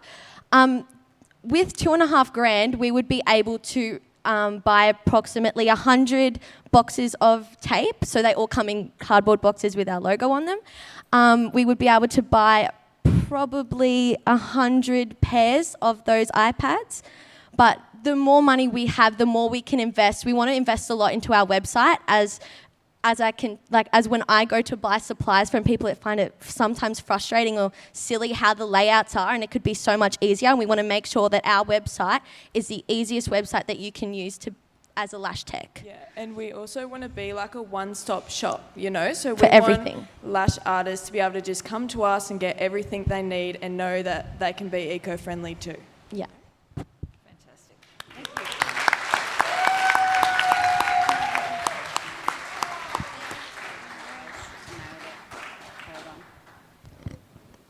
I think it's fair to say that I had to get the girls to explain to me what lash technicians did when we first started this conversation. I wasn't really across this at all. So it's been a big learning curve for me around this.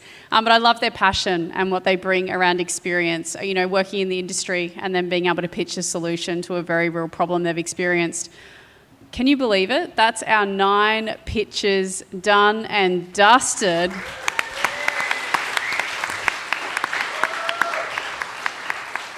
And the best part is, we can kind of just sit back and enjoy the rest of the show.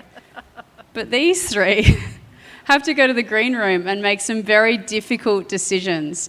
So, judges, if you'll exit side stage, can we please give them a round of applause as they go to deliberate?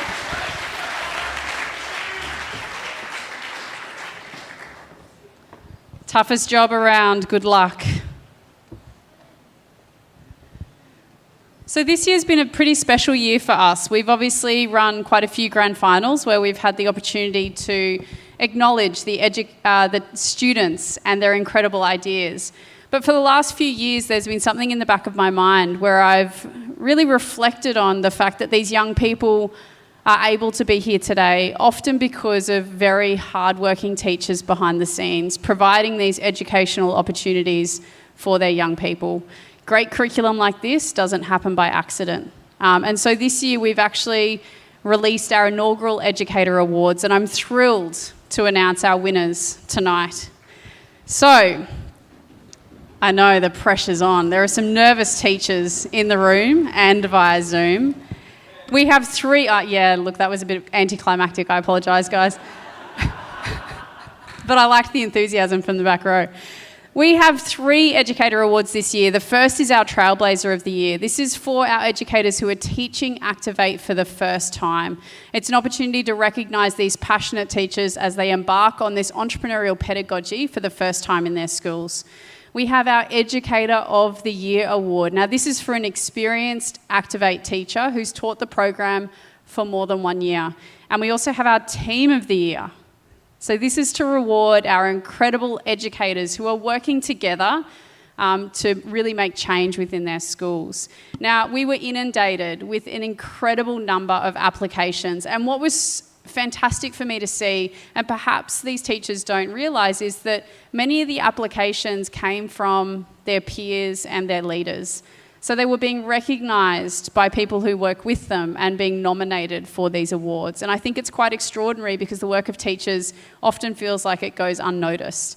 And so I think what we want to say is, whilst we have our finalists and our winners tonight, the fact that we had so many nominations for so many educators in our program speaks to the fact that our teachers are valued and seen. And so I want to pause before I dig into this to acknowledge all of our Activate educators. We work with over 150 teachers across 46 schools around the country. And so if you're sitting near one of those teachers right now, whether you're virtually or physically, can you give them a high five, a pat on the back, a round of applause, and acknowledge their hard work?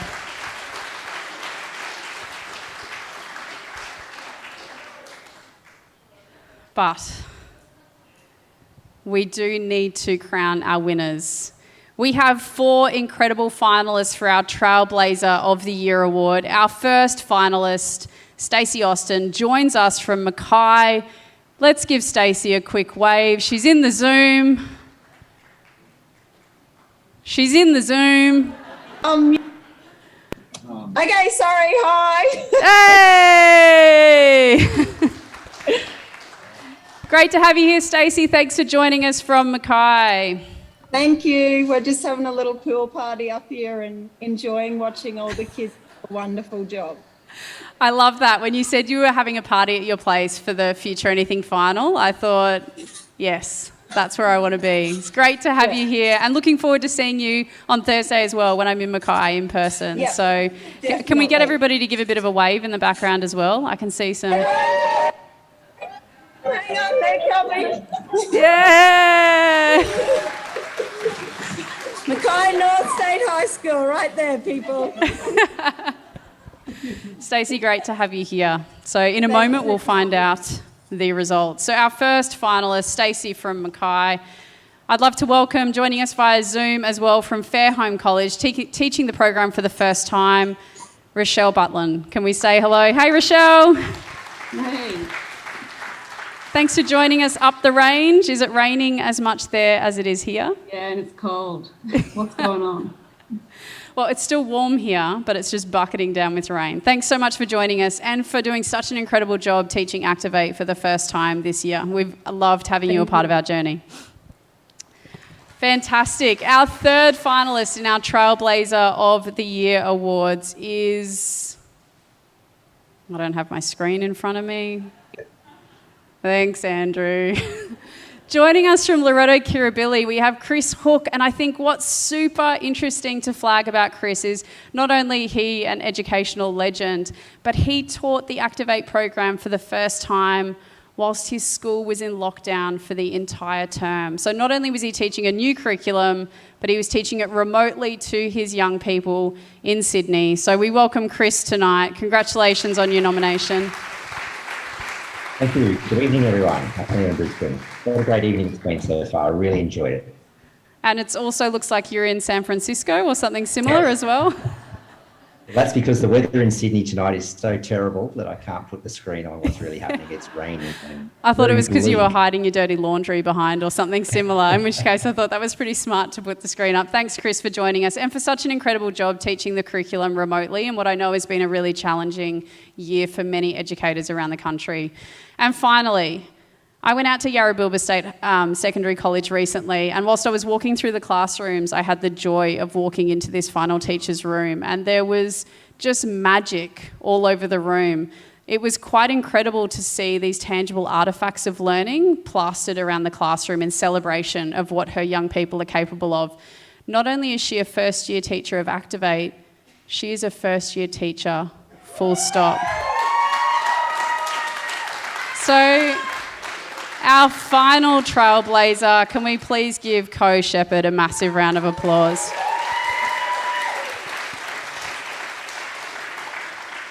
The future of education is bright with first-year teachers like you. So, now we need that drum roll, gentlemen down the back. If you could oblige, thank you.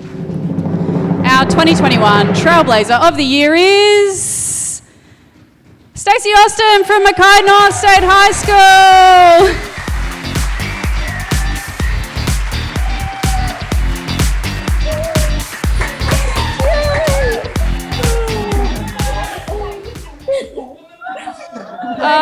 Stacey, congratulations. Can we get a cheer from everybody in the background? Let's give them a big... They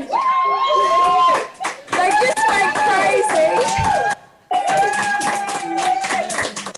I mean, I love the enthusiasm. That's my favourite part. Stacey, you've been such a joy to watch you work with your young people this year. And I think the first Zoom conversation we caught up with when we were mentoring your students, what struck me particularly was how well you knew each and every one of them. So the student would jump into the Zoom conversation, and before they even sort of introduced their idea, you would tell me something special about the young person. It had nothing to do with their idea. It had nothing to do with their academic prowess. It was something about the individual and why they were special. And I just want to say a huge congratulations for being our Trailblazer of the Year, and we look forward to many more years of working with you in our Activate program. Congratulations. Thank you, Nicole. It's really easy to do this well because you've created such awesome, easy lessons. So thank you. I'm getting a bit emotional. But no, thank you. It's an honour to be part of it. And I have to give a big shout out to the crew at North who have always got my back. Chris Appelt and Jonathan Jenner, you've met Jono, like they've 100% just been whatever you want to do, Stace. You know, they support me, and I couldn't have got into STEM without them. And our principal, Kathy Rolfe, whenever I go to her with a crazy idea, she's like, yeah, sure, here's the money to do it. And we all know you can't do anything if the principal won't sign the check. And like I said to all my North people, we have the best staff there. And if ever I'm having a bad day or a lesson didn't go as I wanted, they're there to pick me back up. So thank you. And my awesome family. Oh, and the family. We got it. Yeah. Yeah. I made the children be here tonight, so I have to give them a shout out. Thanks, Nicole. Massive congratulations, Stacey. I'm looking forward to bringing your trophy to you when I'm in town on Thursday. So can we give Stacey a big round of applause, please? Well done. Oh, congratulations. Now, we have our second category for the night. This is our Educator of the Year. And it was over the last 5 years, we've had the pleasure of working with so many incredible educators. And so narrowing the field of nominations to our Educator of the Year was certainly very challenging. And so I want to acknowledge our 3 finalists for this year. From Yarrabilba State Secondary College, again, we have Chris Goche. And I think Chris is one of those educators that just inspires you the second that you meet him. He really works for his young people in order to provide them with opportunities to flourish. And it's been fantastic to see Chris run our program at one school and then take a different role at a new school and also bring that program there and build that culture within that school. So it takes a very special educator to be able to take a culture from one school and build it in another. So to our first finalist in our Educator of the Year, Chris, congratulations.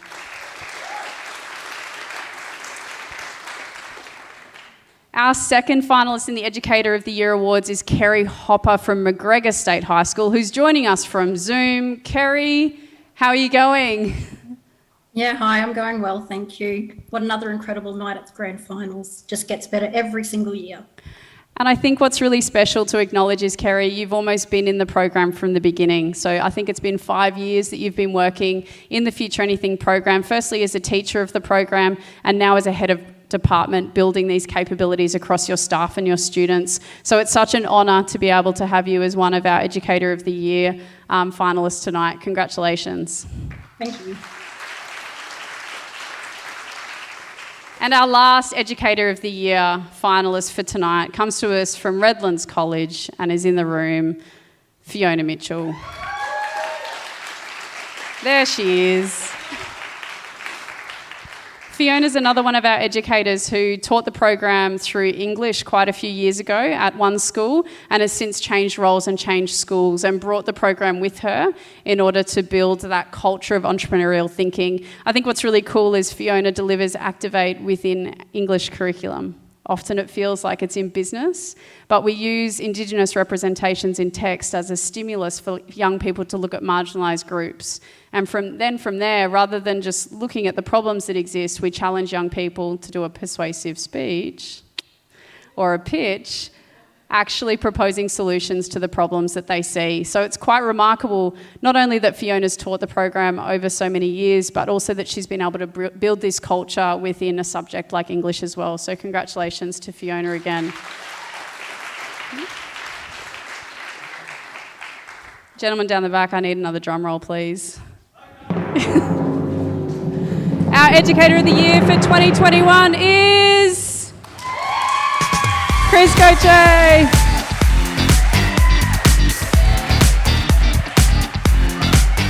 Big round of applause for Chris.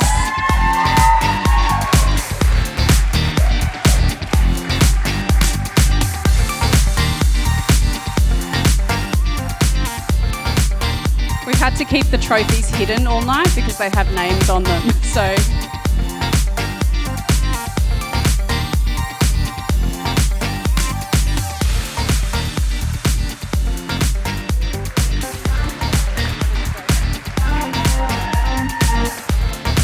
Chris, I know you wanted to escape down the stairs, but I'm going to make you say a few words. Yeah.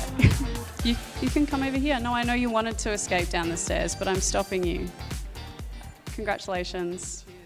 Tell me a little bit about this program for you, and I guess maybe about your philosophy as an educator. I'm not normally one to be not with words. Yeah, a bit blown away, so thank you. For me, I think why we all do what we do is just to make a difference. That's why we do what we do every day. And those 9 teams tonight, I think, just reinforce why we do what we do. You guys were really awesome, and regardless of who wins tonight, I think you all need to be very proud of what you've done because you've come very far. Yeah, give them a big shout out. Yeah. I'd just like to thank a few people quickly. Leon and Jackie from Springfield. Yeah, who took a risk on me and Nicole, and I think, we did really well. And we helped a lot of young people who typically aren't the students who shine. And, we won Future Anything twice, those young people did, and we have Sophie here tonight. And I'd like to thank the team at Yerra Bilba who gave me second life. This time last year, I actually thought about quitting teaching.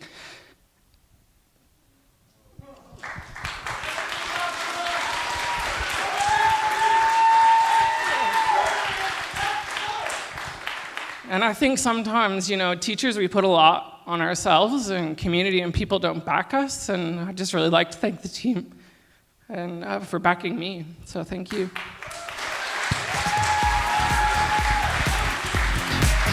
A very worthy Educator of the Year. Thank you, Chris.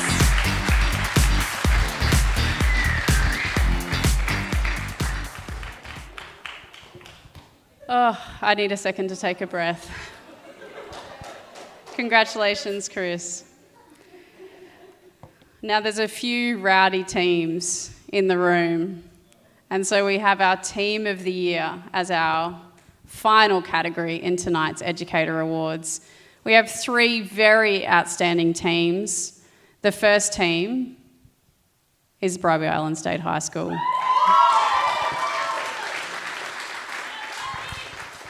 Bribie have had an incredible journey with Activate, starting with 1 stream and now building out to 2 streams through science and looking at our STEM program and the use around that, and also English as well.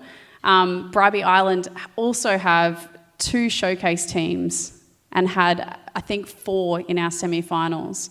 So this remarkable showing of passionate young people that have emerged out of the program at the school, which is a testament to the passionate teaching team that have worked over the last 2 years to really build this culture.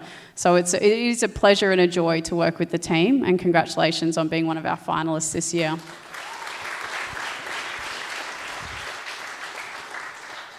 I just love the name of the next team. We get amongst it. I think that probably says everything that we need to. Our second finalist team are a very passionate group of business educators that tirelessly work to create opportunity for the young people. They put on these incredible showcase events, really pulling together as a team to involve the local community and industry as part of their showcase events. I'd love to give a massive round of applause to our second Team of the Year, Ferny Grove State High School.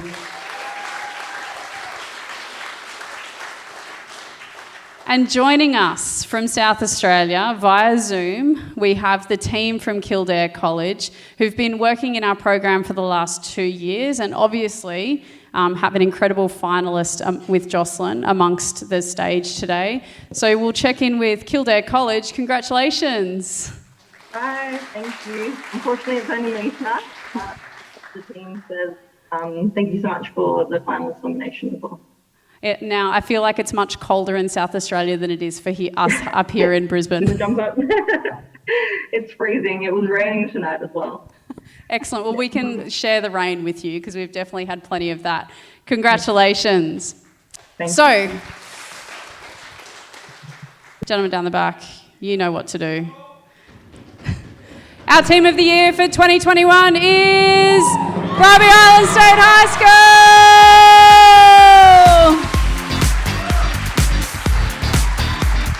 Come on up, team. Big round of applause.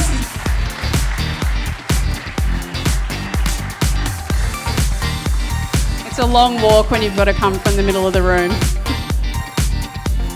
Let's give them a round of applause as they make their way to the stage.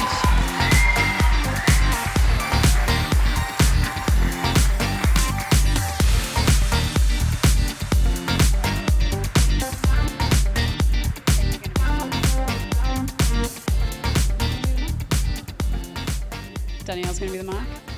She's the tribute that's been thrown forward. Team, it's always such a pleasure to come out to Bribie and work with you and work with your students. I think it's evident the passion that you have for your young people, and you can see it through the enthusiasm that they bring to their showcases. You really see their personalities that come through in the ideas that they pitch forward. Tell us a little bit about this program for you, and I guess, maybe speak to the work that it takes for a team to come together around programs like this.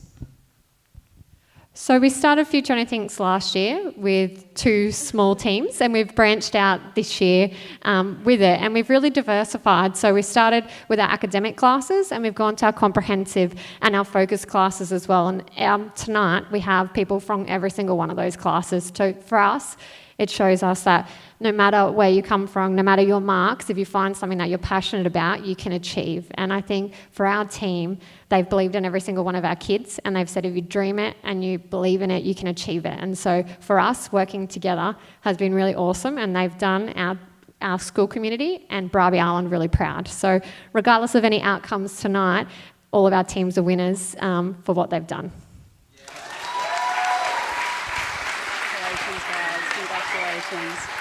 And I love that message that, it's about all young people getting a crack at opportunities like this. So congratulations to our Team of the Year, Bribie Island.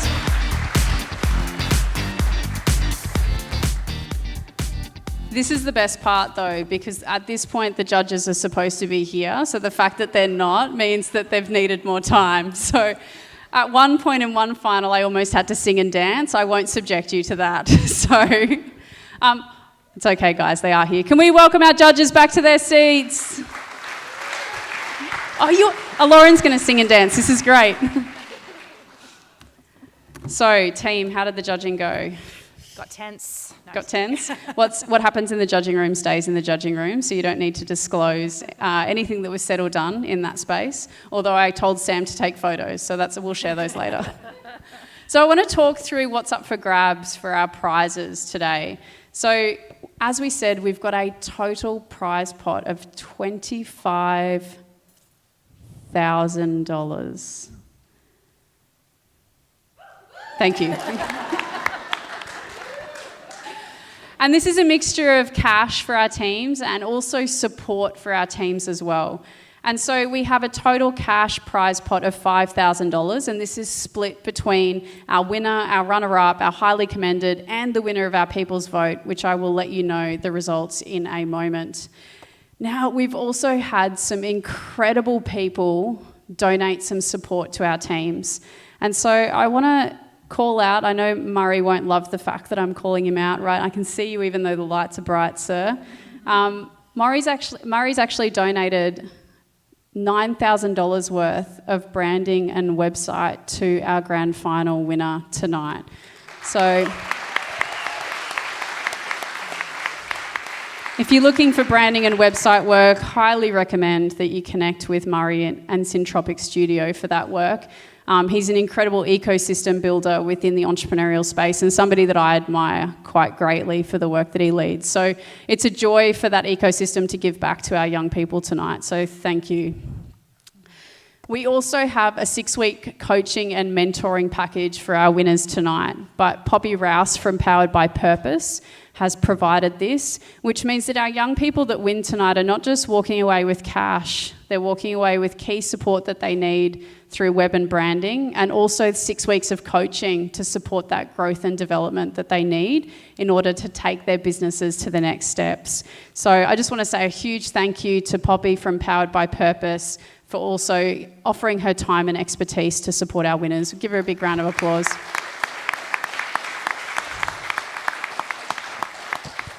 And finally, our People's Vote winner is also going to walk away with a voucher to take 6 people to Arcadium Adventures, which is an escape room here as well. So they've got escape rooms in Brisbane and also Melbourne. Not only will you get $500 cash, but you're also going to walk away with a really cool experience as well. So thank you so much to Arcadium Adventures for that prize as well. Finally, something that I think is really important, all of our young people today walk away with a bit of a swag bag. Now, it's got some pretty boring FA swag in there, like a water bottle. But what we've actually done is one of our grand finalists from last year was Andy, with Fun Puns by Andy. And so all of the tote bags that the students are receiving their prizes in are actually Andy's tote bags. So we're supporting our entrepreneurs from last year as a part of our program this year. Our runner-up from last year, Michaela, also does these incredible keychains with affirmations. So similarly, each of our young people will receive an affirming keychain as a part of their prize pack tonight from last year's runner-up as well. And I'm already excited about the prizes we're going to be able to give out next year from this year's finalists with all of their incredible products. So, we've welcomed our judges back. They're here. We now have the task of announcing the People's Choice winners. Now, I don't even know what these results are because I haven't actually checked my phone. So I'm hoping, yeah, okay.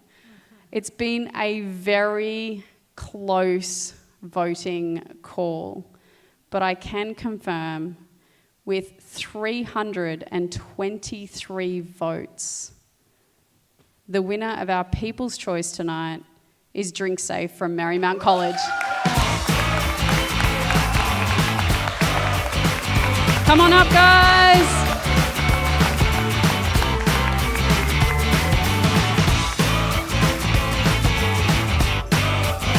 Congratulations.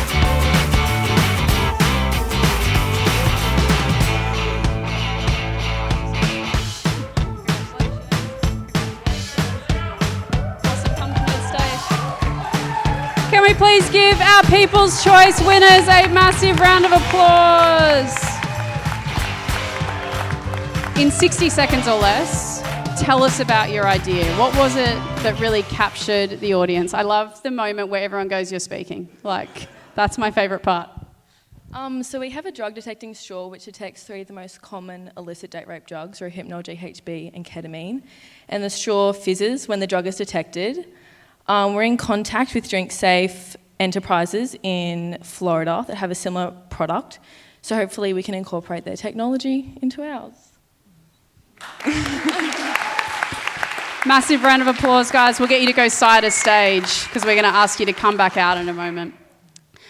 I don't know about you guys, but we had some pretty extraordinary teams out there in the People's Choice. And so I'd actually love to welcome those teams back up on stage, our other 4 showcase teams, so that we can give them a swag bag and also a massive round of applause. So can our other 4 showcase teams please join us up on stage?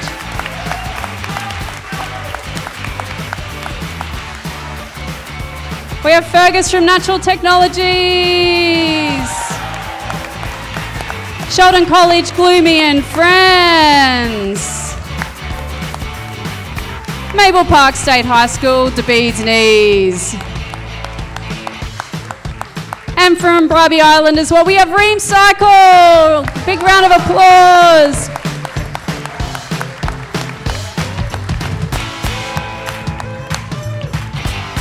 These are our incredible showcase teams. They showed up hours ago. They set up their displays. They used all of their persuasive devices to make you vote for them. Can we please give these guys a massive round of applause?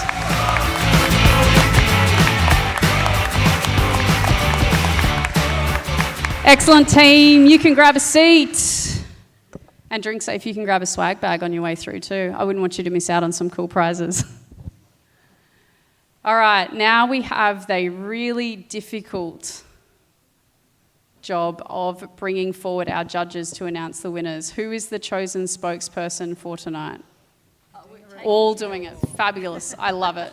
So, judges, we have 3 prizes tonight. We have a highly commended, we have a runner-up, and then we have our grand final winner. Maybe before you announce the highly commended team, could you give us a little bit of your thinking about the team without revealing the name? And then announce the winner, just to keep the suspense going. Oh, well, can we just first say something about all the teams? Yep. And the fact that I think we all think that the future is in good hands, because all the teams, not just the 9 on stage, but the 5 who were out in the showcase as well, came up with really creative ideas and ways to solve a problem that mattered to them.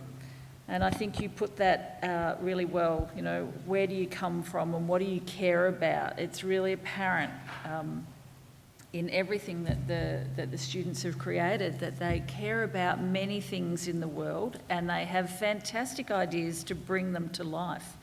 I think we also want to thank the teachers for all the work that they do with the students, because we know this isn't easy, but it is so rewarding to see the returns of this and know that the skills that the students are gaining will last them for life. And so the work is incredibly important. It's incredibly important work that you do as well, Nick. So for the highly commended award, it was an incredibly meaningful and personal issue that was being solved. So, can I now reveal who that might be? You can reveal it now. And I think, you know, a meaningful issue, and perhaps not all people who face this issue have a school which is as supportive as Sophie has. So,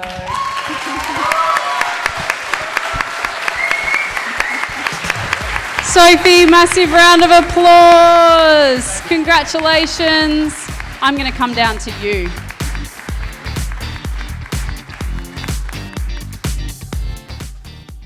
Yeah, we're going to go around that way in a second because I'm still going to give you your trophy.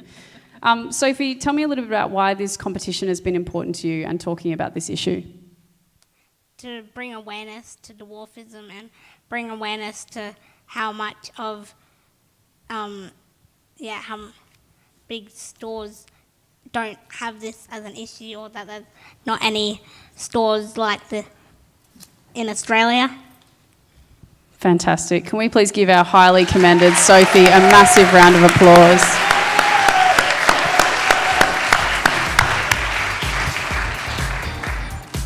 Amazing. And what was the final prize pot that we allocated to the highly commended? So we allocated $500. $500, well done. Excellent. So we're getting to the pointy end now. We have our runner-up, Lauren. Tell us a little bit about this enterprise. Okay, so this enterprise, I think, wouldn't have been out of place pitching to participate in the StartMate Accelerator. Certainly in a few years' time, I hope that's the direction this goes in. Really commendable for the testing, learning, and continuing to build approach that was taken by Sienna for Virtual Break. Sienna from Virtual Break, well done.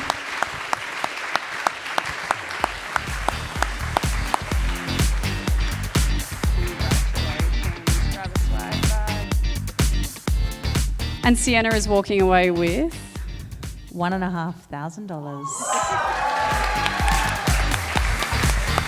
So Sienna, what are you going to do with this $1,500? Where's it going to go? On a sweet shopping trip? Family holiday?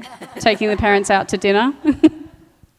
Hopefully we can use it to build the 60 kits and then fund the app for Virtual Break. So parents who are watching, where should they go to pick up their Virtual Break kit? So hopefully we'll have a website soon. But they can follow you on social media, can't they? Yes. There we go. Congratulations, Sienna, our runner-up. And let's welcome Sophie to the stage to get her trophy and her swag bag. Sophie, winner, our highly commended $500. Congratulations.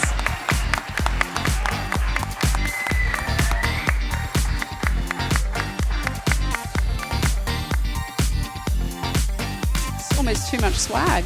It's like the swaggiest swag bag ever. Congratulations, Sophie.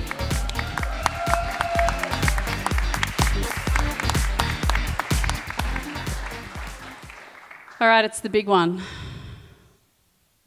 Just like to echo all the judges' comments, and it's a super tough job that we were given, and send my congrats to all the finalists, the people with the stalls outside, and also to you, Nicole, for an amazing event. I suppose when we were talking about who was going to take away the top prize, $2,500 cash, website, the mentoring and coaching, and thinking about how could that be the most impactful, practical, and really woven in. I think we heard some amazing personal journeys, personal stories, and some amazing purpose tonight across all the pitches. But the one that we selected as the winner this evening, might do a drum roll, was Chloe's Heat Packs.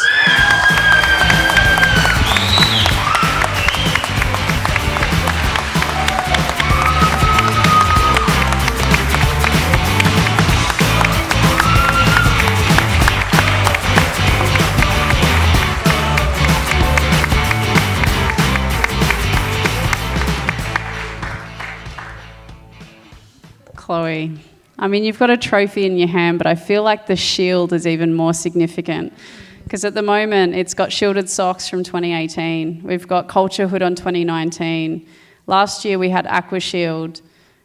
And in a few short weeks, the fourth space will be taken up by Chloe's Heat Wheat from Redcliffe State High School. Congratulations.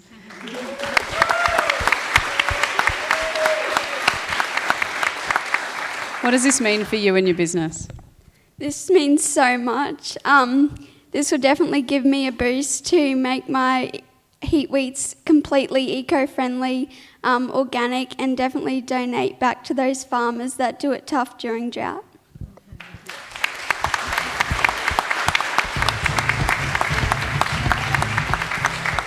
Chloe, I think one of the things that I love about your idea is that you've been doing this since you were 11 and you've continued to evolve the concept. The more people you've had access to and the more knowledge you've had has just made you and your idea even better.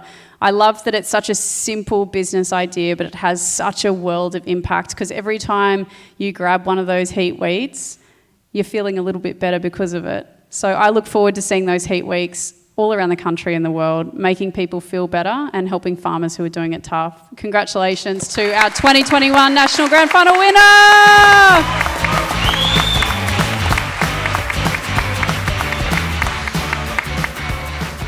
Oh, judges, I don't know how you did it at all. But it is a good moment in time to pause and say that these things don't happen without the support of so many people, including you. And so you're all such incredibly busy people, as many of us are, but for you to give up your time to come here tonight, to share your expertise with our young people and to create the space to hear their ideas and validate their thinking just means the world to us. So we have a small prize for you. You get a swag bag, because I know that's what you want.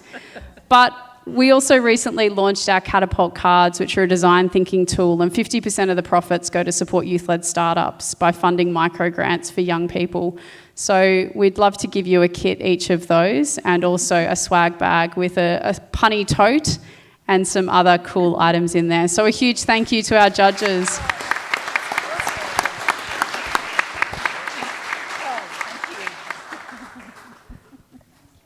I mean, I'm not sure which is my favourite. Do you want to hold them up so people can see? So Rowena's got Walk On, Fun Puns by Andy, pretty cool. Turn Up the Beat. No, wait, turn up the music, sorry, drop the beat, get it? And then it's party time. So to Andy from Fun Puns, you can check him out on Instagram and buy his stuff. We hope you enjoy your tote bags and that you make some really cool ideas out of your Catapult cards as well. There's a few other thank yous that I need to do before we close tonight. I firstly want to thank some incredible people that have been working behind the scenes. You've seen them running on and off stage in between people to put stuff out. They were also manning the students backstage too. So our 4 incredible helpers that have been working behind the scenes, running out awards. Thank you. I'm going to force Sam to come on stage for a second as well. Sam is our newly hired head of programs, who's also been working behind the scenes for tonight. So a huge thank you to Sam for his incredible work tonight. I know it's super awkward to walk on and walk back off, isn't it? But I really wanted everyone to see your face, so thank you. And behind the scenes, we also have our Director of Operations, Jess, who's joining us via Zoom in Melbourne, also locked out of the state, who sends all of the email reminders that I personally get, and also anybody else who works with Future Anything gets. She's a communications wizard, a logistical absolute weapon, and programs like this don't happen with incredible humans like her. So Jess, I know you're watching. I know you've been frantically messaging me about being over time. I'm sorry. We just had a lot to say, but thank you so much for everything you do, and can we give Jess a massive round of applause? Ah, hey! Nick. Nearly kept the time. Good work. Thanks, Jess. I've been trying really hard. Awesome. A huge thank you to Jess from working behind the scenes. And finally, I just want to say thank you to you, to our incredible supporters that show up tonight for our young people. There's parents and caregivers in the room. There's teachers and principals and school leaders. There's friends, there's family, there's people in the room, and there's a whole bunch online that have carved out time tonight to support our young people. And it really does matter, because there's something special that happens when a young person is able to share their idea with people that they don't even know and see the light in their eyes shine back to them in the person who's looking at them. So to all of those in the room that are supporting a young person and programs like this that we hope are creating opportunities for students and teachers, can I get everybody, whether you're at home or in the room, to raise your right hand up nice and high? It's not a trick, I promise I'm not. Can you turn your hand so it's facing behind you? Can you give yourself a pat on the back? I know, it's so naff, but it's great. Thank you so much for being here tonight. It really does mean a lot. Now, I'm conscious of time, but we have some swag bags and some gifts that we'd love to give our incredible young people. So if I could have our finalists and our judges maybe move to the media wall, just so that do we want to get them on stage? Where's Clayton? Thanks, drum roll person. Appreciate the enthusiasm.